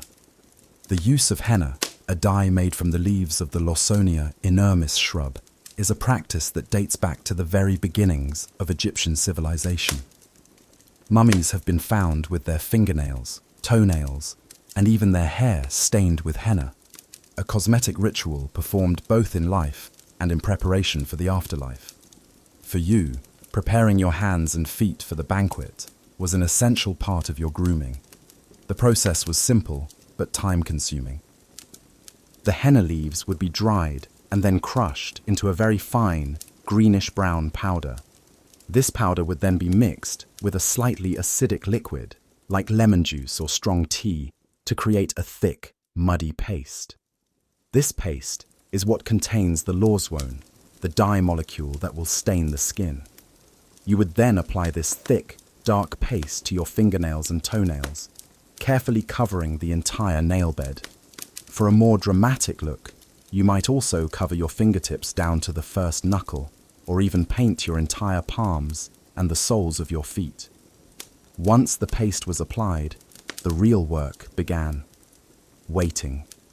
To get a deep, rich stain, the henna paste had to remain on the skin for several hours, kept moist and warm. You might wrap your hands and feet in linen strips to keep the paste in place and trap body heat, which helps the dye to develop. So you would have to spend a whole afternoon or evening carefully mummifying your own hands and feet, unable to do much else while the plant worked its magic. After several hours, you would flake off the dried mud-like paste and wash your hands. The skin and nails underneath would be left with a vibrant orange stain. Over the next day or two, this stain would oxidize and darken, deepening to a rich, reddish-brown color that could last for several weeks before fading. The look was striking. Against your olive skin, the reddish-brown nails and fingertips were a beautiful and exotic decoration. It was a way to adorn your body without the permanence of a tattoo. It was also believed to have protective properties. Henna has natural cooling and antifungal properties, so applying it to the feet could have been seen as a way to keep them healthy and to ward off evil spirits that might enter from the ground. It was both beautiful and talismanic. An odd fact about henna is its use on animals. It wasn't just humans who got the henna treatment. Favorite pets or sacred animals were sometimes decorated with henna as well. There are even accounts of beloved horses having their manes, tails, and hooves stained with henna patterns before a parade or a procession. It was a way of beautifying and honoring any creature that was held in high regard. Imagine a pharaoh's chariot being pulled by horses with fiery red tails, a truly spectacular sight. The official historical event that solidifies the importance of henna is the examination of the mummy of Ramesses the Great. When his mummy was unwrapped and studied in the 19th century, scientists found that his thinning hair had been dyed a reddish-yellow color with henna, likely to make him appear more youthful. More strikingly, his fingernails and toenails were perfectly preserved and clearly stained a deep orange red. This powerful pharaoh, one of the greatest rulers in Egyptian history, was still wearing his henna manicure thousands of years after his death. It was clearly an essential part of the funerary ritual, ensuring that the king would enter the afterlife looking his best, properly adorned and preserved down to his very fingertips. The academic debate surrounding henna revolves around its earliest uses.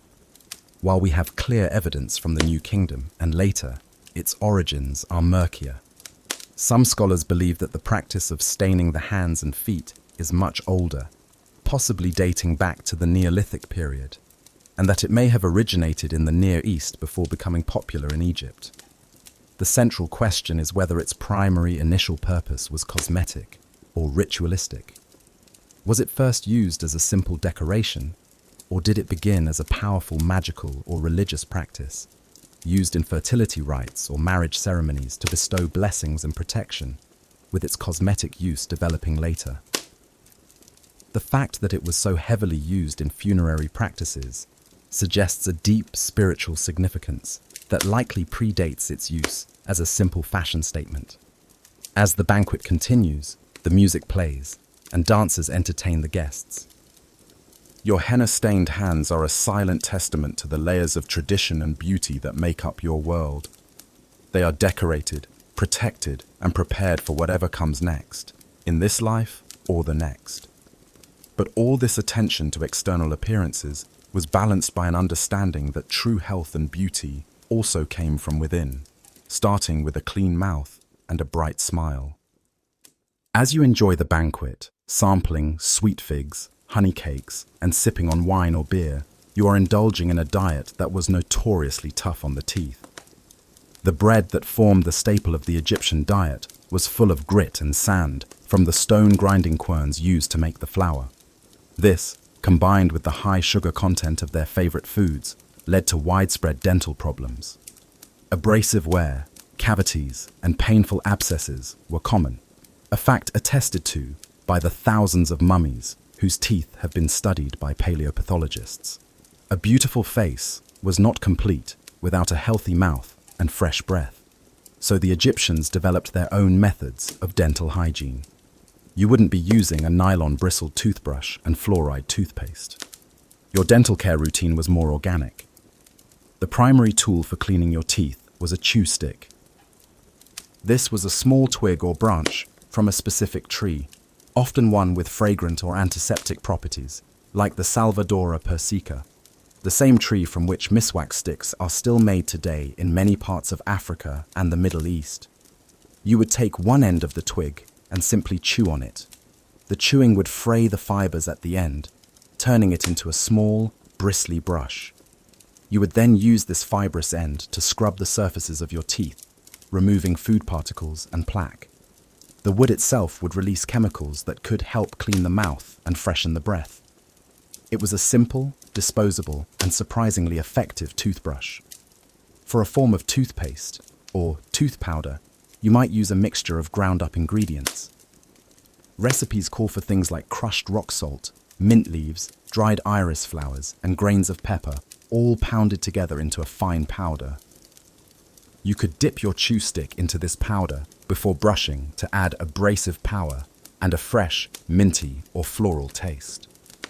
One particularly alarming recipe from a 4th century AD papyrus, dating to the Roman period in Egypt, but likely based on older traditions, calls for a tooth powder made of 1 drachma of rock salt, 2 drachmas of mint, 1 drachma of dried iris flower, and 20 grains of pepper.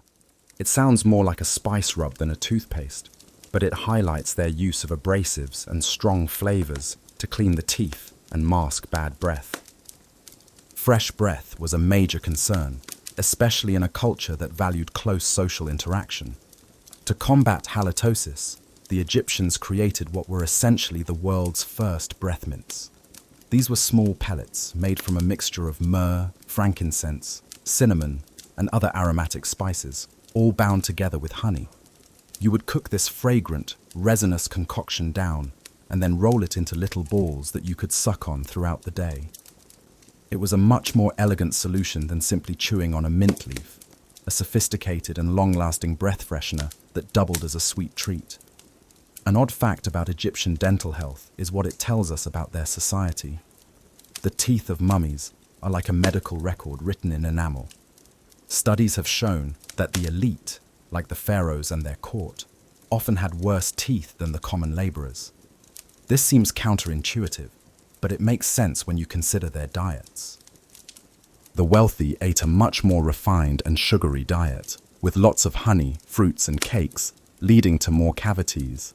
The poor ate a coarser, less sugary diet, but their bread contained far more sand and grit, leading to extreme wear that could grind their teeth down to the nerves. So, no matter your social status, your teeth were likely to cause you problems, just different kinds of problems.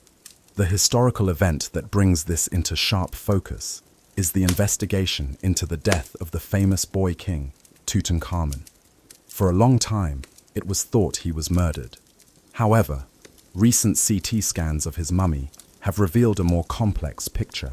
He had a clubfoot, a broken leg that showed signs of infection, and he was riddled with malaria.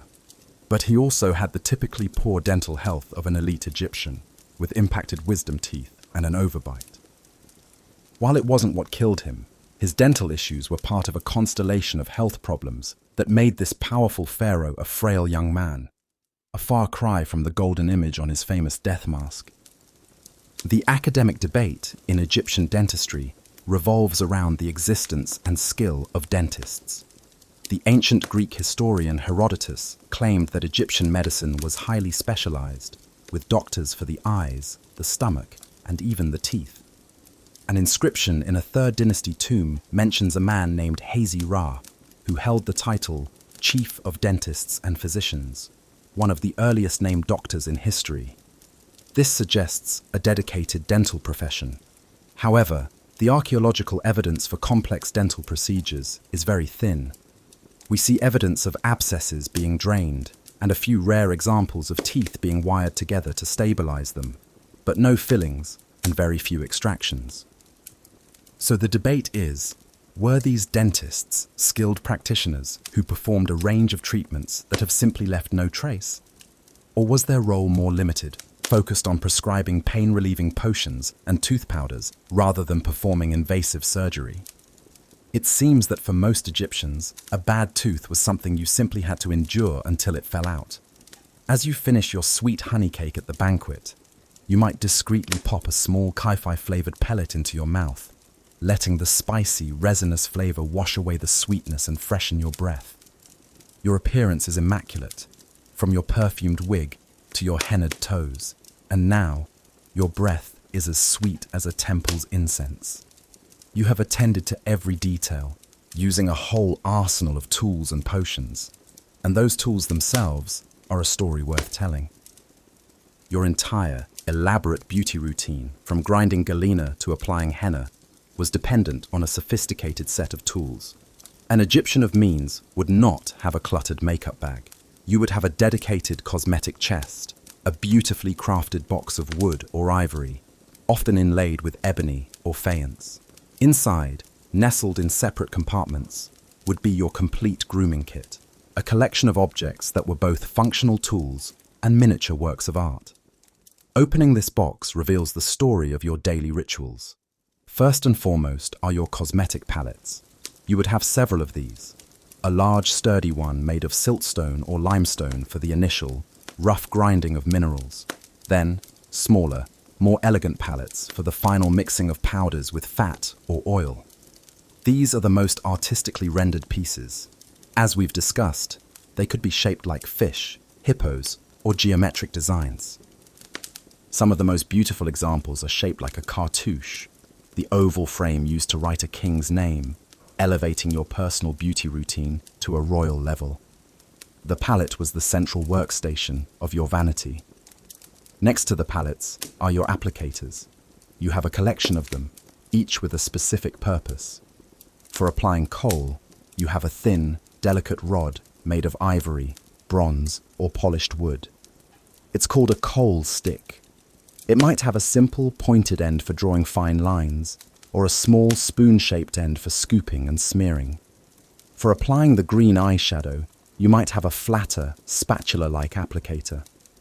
For scooping creams and ointments, you'd use small spoons, which were often incredibly whimsical. Some were carved from ivory in the shape of a swimming girl, her outstretched arms forming the bowl of the spoon. Others might be shaped like a lotus flower or a gazelle. These weren't just tools, they were charming objects designed to bring joy to the daily routine. Then there are the containers. Your cosmetics and unguents were stored in a variety of beautiful jars, pots, and vials. The material of the jar was often chosen to suit its contents. Alabaster, or more accurately, calcite alabaster, was a favorite. Its cool, smooth, veined appearance was beautiful, and it was believed to be the best material for preserving perfumes and ointments. You would have several of these small, high-shouldered alabaster jars, each containing a different scented oil or face cream. Harder stones like diorite or granite were used for jars containing coal powder, as their dark, speckled appearance complemented the color of the makeup. Faience, the vibrant blue-green glazed ceramic that the Egyptians perfected, was used for more decorative pots. You might have a brilliant turquoise faience jar for your malachite eyeshadow, the color of the container matching the color of its contents. Your grooming kit would also include your personal hygiene tools. You have a set of bronze tweezers for plucking stray hairs. You have your bronze razor, its handle perhaps wrapped in leather for a better grip, kept in its own linen sheath. And of course, your polished bronze or copper mirror. It would have a handle made of wood, ivory, or faience, often shaped like a papyrus stalk, topped with the face of the goddess Hathor, the patroness of beauty, love, and joy. Every time you looked at your own reflection, you would be greeted by the face of the goddess herself, a constant reminder that beauty was a sacred pursuit. An odd fact about these grooming kits is the presence of coal tubes. These were small, hollow cylinders, often made of stone or faience, designed to hold coal powder or paste. Many of them were double-barreled, with two separate tubes drilled side by side, connected by a bridge. For a long time, Egyptologists assumed one tube was for black coal and the other for green eyeshadow. But analysis of the residue often shows that both tubes contained the same black coal, so why the two barrels? The current theory is that one held the dry coal powder, while the other held the same powder pre-mixed with oil or fat into a paste, giving you a powder and a liquid liner option in one convenient container. The most famous historical discovery of a cosmetic kit is, without a doubt, the one found in the tomb of Tutankhamun. Among the thousands of treasures packed into his small tomb were numerous cosmetic containers. He had ornate calcite jars still containing unguents, their 3,000-year-old scents faintly clinging to the interior. He had a stunning cosmetic box made of ivory and ebony, a masterpiece of craftsmanship. The presence of these items in the tomb of a pharaoh underscores their importance. These were not trivial, frivolous items. They were essential possessions, so vital to one's existence and well-being that you had to take them with you into the afterlife. The academic debate surrounding these objects concerns their production and trade. Were these beautiful cosmetic items, like the swimming girl spoons or the Hathor-headed mirrors, mass-produced in workshops for a general market? Or were they individually commissioned by the wealthy elite? The answer is likely both. There were probably workshops in major cities like Thebes and Memphis that produced high-quality, but standardized, cosmetic tools for anyone who could afford them. But for a truly unique or high-status piece, a noble would go to a master artisan and commission a custom design, perhaps with their name or titles inscribed on it. It's the ancient equivalent of the difference between buying a designer handbag off the shelf and ordering a bespoke, one-of-a-kind piece. As you close the lid on your cosmetic box, you are securing a collection of precious objects. They are the instruments of your daily transformation, a testament to the artistry of your culture and your personal dedication to the ideals of beauty. But these objects and the substances they contained were more than just practical. They were imbued with a deep, magical power that was central to the entire Egyptian worldview. We have spent this entire journey focused on the how of your beauty routine, the grinding of pigments, the mixing of fats, the application of powders and oils. But to truly understand the Egyptian mindset, we have to delve deeper into the why. Why go to all this trouble? Why the lard, the crocodile dung, the heavy wigs? The answer, in a word, is magic. For the ancient Egyptians, cosmetics were not just a way to enhance beauty. They were a form of magical armor, a spiritual shield you put on every morning to protect yourself from the dangers of the world, both seen and unseen. The most potent example of this, as we touched on at the beginning, is the eye makeup. The iconic almond-shaped eye you have so carefully created with kohl and malachite is known as the Udjat eye, or the Eye of Horus. This symbol was one of the most powerful amulets in all of ancient Egypt. The myth behind it is central to their religion. It tells the story of the god Horus, who battled his evil uncle, Seth, to avenge the death of his father, Osiris. In the battle, Seth tore out Horus's left eye, ripped it to pieces, and scattered them. Thoth, the god of wisdom and magic, painstakingly found the pieces and magically reassembled the eye, restoring it to wholeness. This restored eye, the Udjat, therefore became a powerful symbol of healing, restoration, protection, and wholeness. By painting the shape of the Udjat eye around your own eyes, you were not just applying makeup, you were invoking the power of Horus. You were magically transforming your own fragile human eyes into the divine, all-powerful, and magically protected eye of the god. It was believed that this magical outline would ward off the evil eye, a malevolent curse that could be cast by a glance of envy or ill will, causing sickness and misfortune. Your kohl liner was a visual force field, deflecting metaphysical harm. The green malachite eyeshadow had its own magical properties.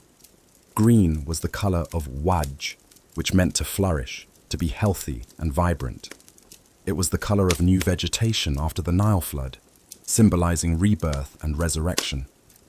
Wearing green on your eyes was a way to ensure your own health and vitality, to align yourself with the life-giving power of Osiris. This magical thinking extended to every part of your routine.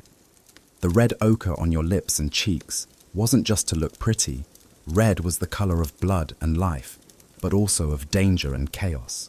By controlling it, by applying it in a deliberate, ordered way, you were harnessing its power for vitality while protecting yourself from its dangerous aspects. The fragrant perfumes you wore were not just to smell nice. The scents of myrrh, frankincense, and lotus were believed to be the fragrance of the gods. To anoint yourself with them was to make yourself more godlike, to purify yourself and make you pleasing to the divine powers. The smoke from the Kai-Fi incense was thought to carry prayers up to the heavens. An odd fact that illustrates this magical belief system is the use of cosmetic tools as amulets. Tiny, miniature versions of cosmetic palettes, kohl sticks, and mirrors have been found threaded onto necklaces or bracelets. These weren't functional. They were too small to be used. Their purpose was purely magical. By wearing a tiny replica of a mirror, you were carrying the protective power of the goddess Hathor with you at all times. By wearing a tiny kohl pot, you were invoking the power of the Udjat eye. It shows that the magical properties of these items were considered so potent that even a small representation of them was enough to work as a charm. The historical event that best exemplifies this fusion of magic and reality is the mummification process itself. Mummification was a complex, 70-day ritual designed to magically transform the deceased into an eternal, divine being, an Osiris. And a key part of this process was the opening of the mouth ceremony. In this ritual, a priest would touch the mouth, eyes, nose, and ears of the mummy with a set of special instruments, magically reawakening the senses for the afterlife. Crucially, this ceremony often included the application of cosmetics. The mummy's face would be painted, with kohl and malachite applied around the eyes to magically restore the power of sight. This wasn't for looks. It was a vital step in the magical resurrection of the deceased. The academic debate in this area is one of emphasis. No historian denies the magical component of Egyptian cosmetics. The evidence is overwhelming. The debate is about the balance. For the average Egyptian going about their day, What was foremost in their mind? When you applied your kohl, were you consciously thinking, I am now invoking the power of the restored eye of Horus to protect me from the demon of sickness?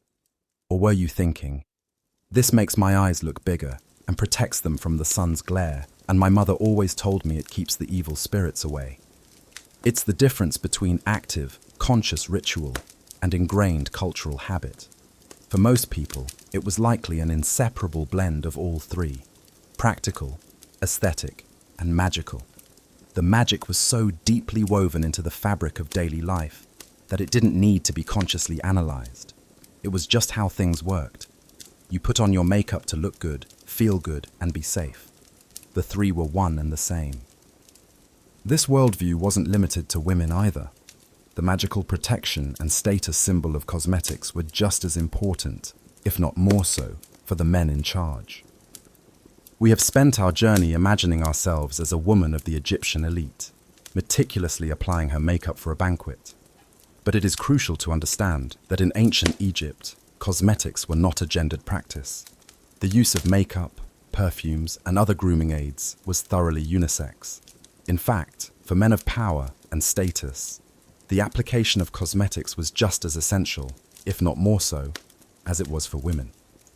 A powerful man, a noble, a general, a priest, or the pharaoh himself, would never appear in public without his face properly prepared.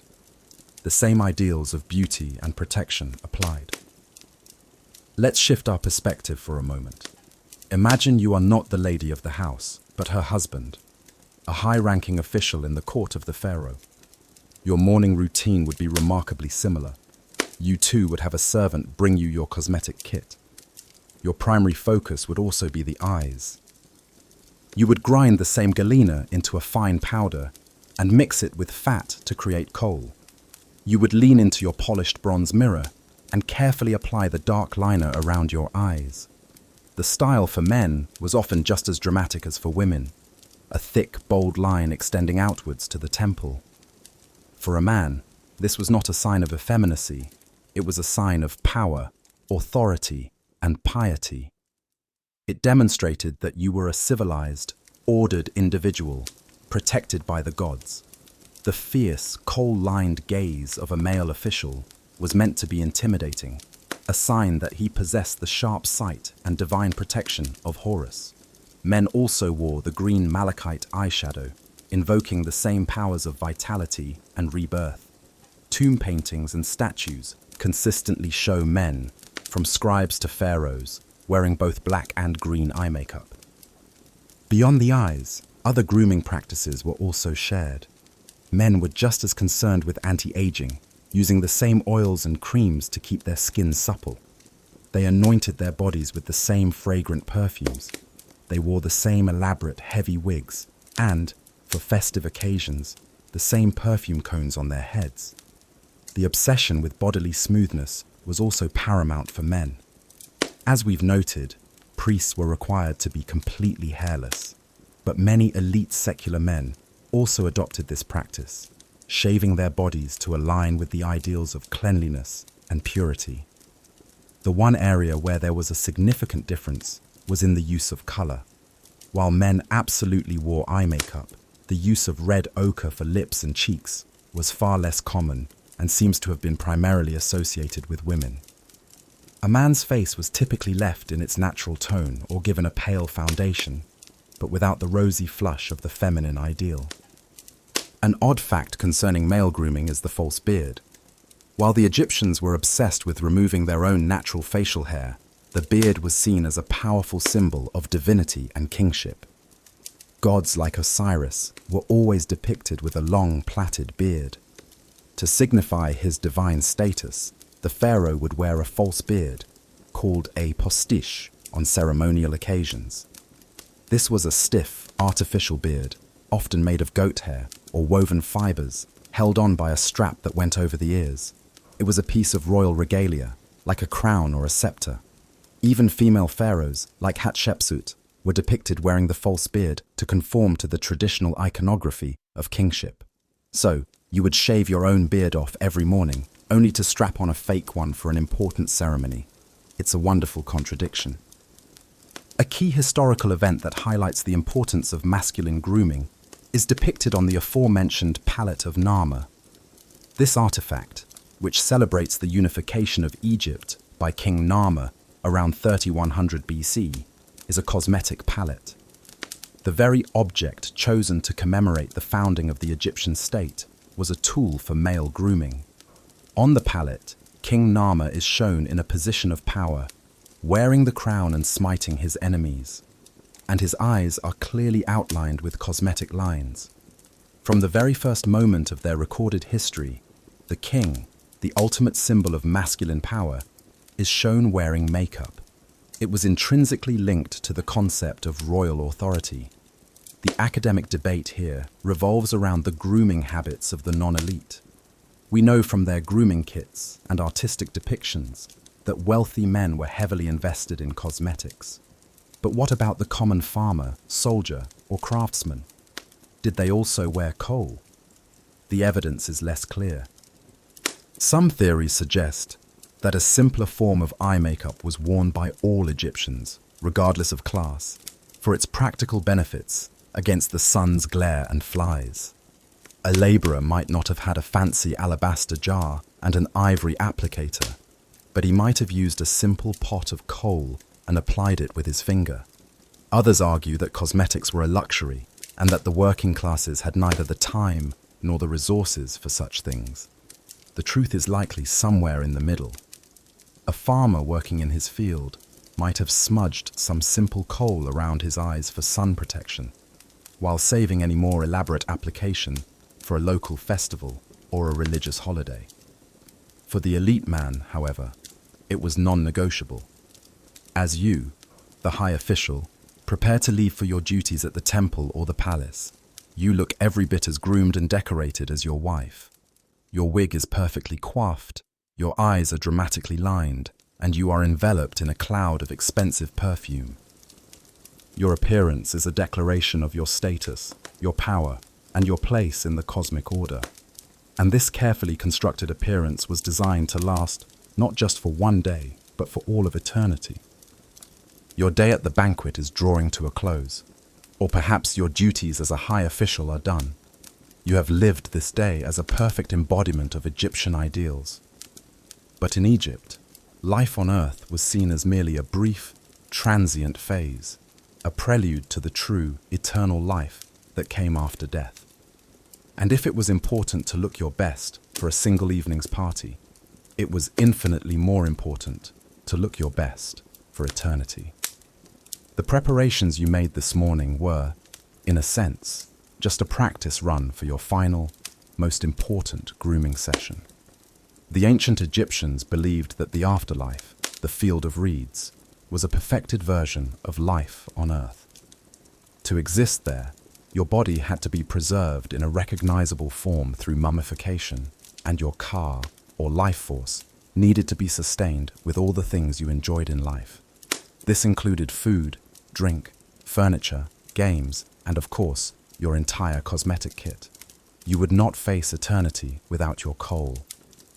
When a person of means died in ancient Egypt, their tomb was prepared as their eternal home, and it was filled with all the necessities for a comfortable afterlife. Among the most common and essential items included in burial assemblages, for both men and women, were complete sets of cosmetic equipment. Archaeologists have unearthed thousands of tombs containing these afterlife vanity cases. A typical funerary cosmetic set would include everything we've discussed. There would be cosmetic chests filled with jars of unguents and perfumes, the oils and fats miraculously preserved for millennia in the dry tomb environment. There would be kohl pots, often still containing the original black powder. There would be stone pallets, sometimes showing wear from their use in life, and sometimes pristine, made specifically for the burial.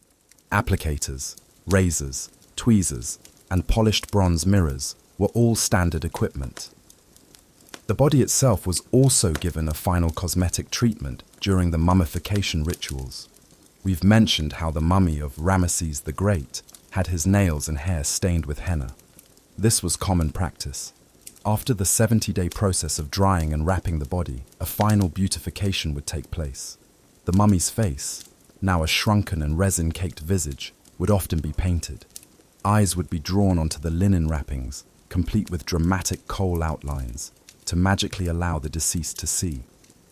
A full face might be painted onto a cartonnage mask that was placed over the head of the mummy, depicting the deceased in an idealized form, youthful, serene, and perfectly made up.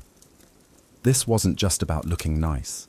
It was believed that the gods, particularly Osiris, would judge you upon your arrival in the afterlife. Presenting yourself in a perfected, ritually pure, and beautifully adorned state was crucial to being accepted into the field of reeds.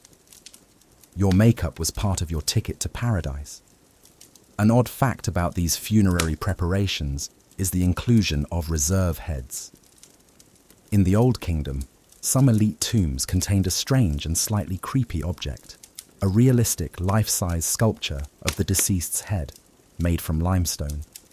These reserve heads were placed in the burial chamber, separate from the body. Their exact purpose is still debated, but one theory is that they served as a magical backup.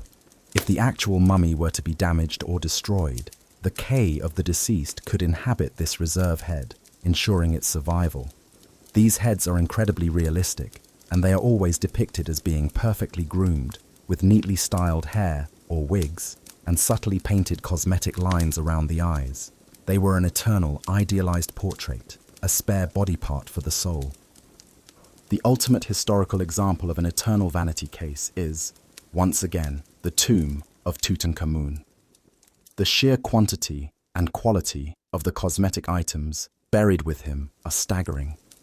He had multiple, intricate cosmetic boxes and jars. One of the most beautiful objects is a calcite unguent jar in the shape of an ibex. Another is a container in the shape of a lion, its tongue made of red painted ivory, lolling out to form a spout for the oil. These were not just functional items, they were treasures of the highest artistry, masterpieces of design and craftsmanship, all intended for a dead king to use in the afterlife. It shows that in the Egyptian hierarchy of needs, cosmetics were ranked alongside food, clothing, and shelter as fundamental requirements for existence. The academic debate here focuses on a subtle but important question. Were the cosmetic items found in tombs the deceased's personal property, the very same palettes and jars they used in life? Or were they special, unused versions made specifically for the grave? In many cases, analysis shows wear and tear on the objects, and the cosmetic residues are the dregs of what was once a full pot. This suggests these were the deceased's favorite, personal items. In other cases, however, the items are pristine, clearly brand new. This could mean that family members purchased a new set for the burial, a final gift to the departed. Or it could be that some items were dummy objects, functional in form, but not intended for actual use, serving a purely magical purpose. It's likely a mix of both. As you drift off to sleep, you can imagine your own eternal resting place, a quiet, cool tomb filled with all your favorite things. Your car awakens, and the first thing it does is reach for your cosmetic box. You pick up your kohl stick and your polished bronze mirror, and you begin your beauty routine, preparing to face a new, eternal day in the field of reeds, looking just as perfect as you did for the banquet, forever and ever. But the ingredients for this eternal beauty did not all come from the banks of the Nile. They came from all over the known world. As you prepare for your day, or for your eternity, surrounded by your luxurious cosmetic tools and ingredients, it's easy to think of your beauty routine as a purely Egyptian affair. The kohl, the ochre, the lotus blossoms, they all seem to spring from the Nile Valley itself. But the truth is that your vanity table is a microcosm of the ancient world's vast trade networks. Many of the most prized ingredients in your cosmetic chest were not local products. They were expensive, exotic imports, brought to Egypt via treacherous land and sea routes, a testament to the country's wealth and its far-reaching geopolitical influence. Let's take a closer look at the origins of your beauty supplies. The galena for your coal could be mined in Egypt, particularly in the eastern desert, but some of the finest quality, with the best silvery sheen, was imported from the lands of the Near East, like modern-day Iran or Anatolia. The red ochre for your lip stain was abundant in the Egyptian deserts, but specific, highly prized shades might be sourced from hundreds of miles away. The real luxury, however, lay in the fragrances and resins. Your perfume cone and your kaifi incense are built upon a foundation of imported goods. The most important of these were frankincense and myrrh. These are aromatic resins harvested from specific species of trees, the boswellia tree for frankincense and the commiphora tree for myrrh, that grew only in very specific, remote locations. The southern coast of the Arabian Peninsula, modern-day Yemen and Oman, and the Horn of Africa, modern-day Somalia. To get these resins to your dressing table in Thebes, they had to be transported on the backs of camels in long, slow-moving caravans. These caravans would trek for months across the unforgiving Arabian desert, braving sandstorms, bandits, and dehydration to bring the precious, fragrant tears of the desert trees to the markets of the Levant, from where they could be shipped or traded overland to Egypt. The cost was astronomical. In the ancient world, high-quality frankincense and myrrh could be worth more than their weight in gold. When you anoint yourself with myrrh oil, you are wearing a substance that represents the pinnacle of international luxury trade. Other ingredients came from different directions. Cinnamon and cassia, key components in kifi, were not native to the region. Their exact origins were a closely guarded secret by the traders who dealt in them, but we now know they came from as far away as Southeast Asia, Sri Lanka, India, and Indonesia. The ancient trade routes that brought these spices to the Mediterranean were incredibly long and complex, a chain of transactions passing through dozens of middlemen. The Egyptians may not have known exactly where cinnamon came from. Herodotus tells fantastical stories of giant cinnamon birds that used the spice sticks to build their nests on inaccessible cliffs. But they knew they wanted it for their perfumes and their kitchens. The animal fats used as a base were local, but the desire for ever more exotic ingredients was constant. An odd fact related to this trade is the role of the humble donkey. While we often imagine camel caravans crossing the desert, for much of Egyptian history, the primary beast of burden for land trade was the donkey. Donkeys are incredibly hardy and well suited to rocky terrain. The overland routes from the Red Sea ports, where goods from Arabia and Punt would arrive, to the Nile Valley were called donkey roads. Thousands of these animals would have been used to haul everything from copper ore to blocks of stone to, yes, sacks of precious myrrh. The wealth of Egypt was built, quite literally, on the backs of donkeys. A major historical event that encapsulates this drive for cosmetic resources is the famous expedition to the land of Punt, sent by Queen Hatshepsut around 1470 BC. We mentioned it earlier, but it bears repeating in this context. The reliefs at her temple in Deir el-Bahari show in great detail the 5 large ships she sent down the Red Sea. They show the Egyptians trading with the people of Punt, offering Egyptian goods in exchange for the riches of Punt. The primary prize depicted is live myrrh trees, their root balls carefully wrapped in baskets, being loaded onto the ships to be planted back in Egypt. The reliefs also show the ships laden with sacks of raw resin, ebony wood, ivory, and eye cosmetics. This was a state-sponsored mission with the primary goal of sourcing luxury and cosmetic goods directly, cutting out the middlemen and securing the supply chain for the temple rituals and the vanities of the elite. The academic debate here focuses on the location of Punt. For decades, scholars have argued about where this mysterious, semi-mythical land was. The reliefs show animals like giraffes and baboons, and plants that suggest an African climate. Most theories place it somewhere in the southern Red Sea region, possibly in modern-day Eritrea, Ethiopia, or Somalia. Pinpointing its exact location is one of the great unsolved puzzles of Egyptology. Finding an archaeological site with Egyptian artifacts from Hatshepsut's time in that region would be a monumental discovery, confirming the reality of these ancient trade journeys. As you sit at your vanity, you are the final destination of a dozen different trade routes. The lead in your coal might be from Anatolia, the resin in your perfume from Somalia, the cinnamon in your breath mints from Sri Lanka. Your beauty is not just a local phenomenon, it is a global one. Your face is a map of the known world, a testament to the power of desire and the lengths to which humans will go to acquire the rare, the beautiful, and the fragrant. And it is this very combination of local ingenuity and global trade that created a beauty culture so powerful that its influence would be felt for thousands of years to come. Your long, intricate journey of beautification is complete. You are a living monument to the art, science, and magic of the Nile Valley. From the lead-laced coal that frames your eyes to the henna that stains your feet, every element has been carefully chosen and meticulously applied.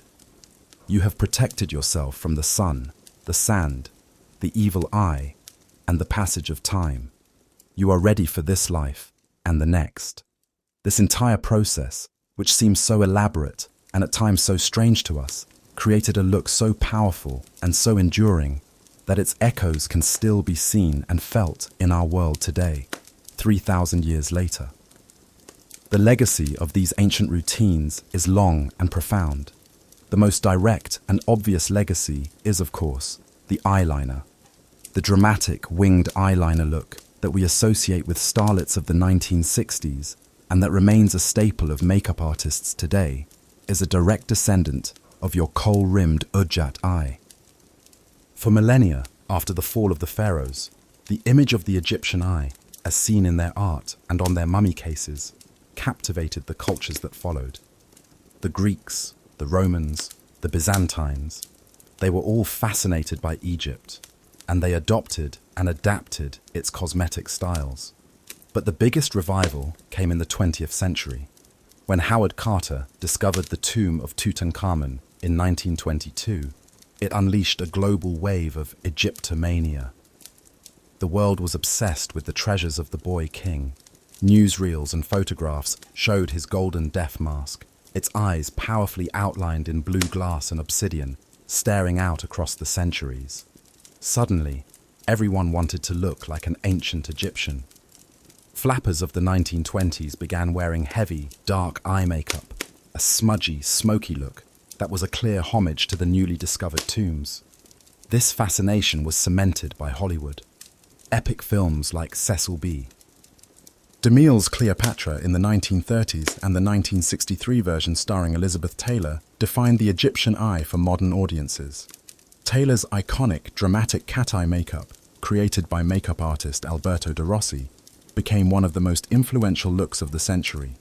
Women everywhere were trying to replicate it, bringing the magic of the Nile into their own daily routines. The influence doesn't stop at eyeliner. The Egyptian obsession with skincare, their use of oils, honey, and milk, foreshadowed many of the principles of modern, natural beauty. The idea of using gentle, food-grade ingredients to cleanse and moisturize the skin is a very Egyptian concept. Your milk baths and honey masks have their modern counterparts in the countless DIY beauty recipes and organic skincare lines that tout these same ingredients. The practice of oil cleansing, using oil to remove dirt and makeup, which you practiced with your strigil, has become a major trend in contemporary skincare. Even the more out-there ingredients have a modern echo. While we may not use crocodile dung, the idea of using animal-derived products like snail mucin or bee venom in skincare comes from the same line of thinking, harnessing the perceived special properties of a creature for our own cosmetic benefit. An odd, and perhaps fitting final fact, is the modern scientific analysis of the very cosmetics we've been discussing. Researchers today can take a microscopic sample from an ancient coal pot and, using advanced techniques like gas chromatography and mass spectrometry, identify the exact ingredients. They can tell us the type of fat used, the specific lead compounds synthesized, and the origin of the minerals. It's a strange and wonderful closing of the loop. the most advanced science of our time being used to deconstruct the magical science of the ancient world. We can now understand, on a molecular level, the very recipes that you believed were handed down from the gods. This scientific inquiry is, in its own way, a form of reverence, a testament to the enduring power and fascination of your culture. A final historical event that sealed this legacy was the Napoleonic expedition to Egypt in 1798. Napoleon brought with him not just soldiers, but a huge team of scholars, scientists, and artists, the savants. Their job was to study and document every aspect of Egypt, from its ancient monuments to its modern flora and fauna. The result was the Description de l'Égypte, a multi-volume, encyclopedic work that revealed the wonders of ancient Egypt to Europe in unprecedented detail. The incredibly precise drawings of temples, tombs, and artifacts, including cosmetic tools, sparked the first wave of 19th century Egyptomania and laid the groundwork for the academic discipline of Egyptology. This scholarly work is what allowed us to begin to understand your world, to translate your language, and to appreciate the complexity behind your beautiful painted face. The final academic debate is perhaps the most profound. What does this all mean? Why did this one particular culture's beauty standards have such a lasting impact? Was it simply the arresting power of the art they left behind? Or was it something deeper? Some argue that the Egyptian look endures because it is rooted in fundamental aesthetic principles, symmetry, contrast, and the highlighting of the eyes as the focal point of human expression. Others suggest that its power comes from its fusion of beauty with meaning. Your makeup wasn't just decorative. It was symbolic, magical, and deeply spiritual. It promised not just attractiveness, but protection, power, and even eternal life. Perhaps that is the ultimate legacy of your routine. In a world that often treats beauty as frivolous, the Egyptians remind us that the act of adornment can be a powerful and meaningful ritual, a way of defining who we are and arming ourselves to face the world. Your journey, from grinding stones to anointing yourself with perfume, was a daily act of creating order out of chaos, of making yourself into a living work of art, a vessel worthy of the gods. And that is a kind of beauty that never truly fades. The light in your room has long since faded, the sounds of the banquet have quieted, and the city of Thebes is asleep under a blanket of stars. Your elaborate wig has been carefully placed on its stand, the remnants of the perfume cone cleaned away. The paints and powders have been wiped clean, your skin soothed with cool water and a final layer of fragrant oil.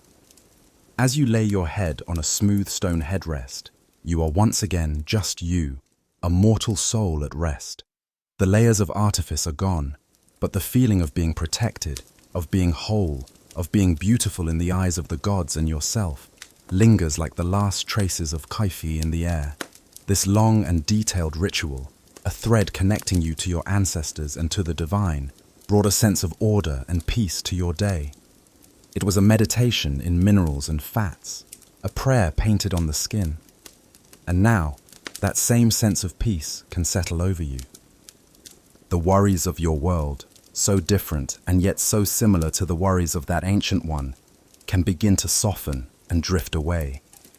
Let go of the need to prepare, to protect, to present a certain face to the world. There is nothing more to do tonight. The work is done. Allow the gentle rhythm of your own breathing to be the only ritual you need now, a quiet, steady beat in the stillness of your room. Feel the weight of your own body settling, releasing the day's tensions into the mattress beneath you. The past is a vast and quiet river, and you have dipped your toes in its waters. But now it is time to return to the gentle shore of the present moment, here in the comfort of your own bed. The stories are told, the powders are put away, and a deep and dreamless peace awaits you. End of story. Sweet dreams.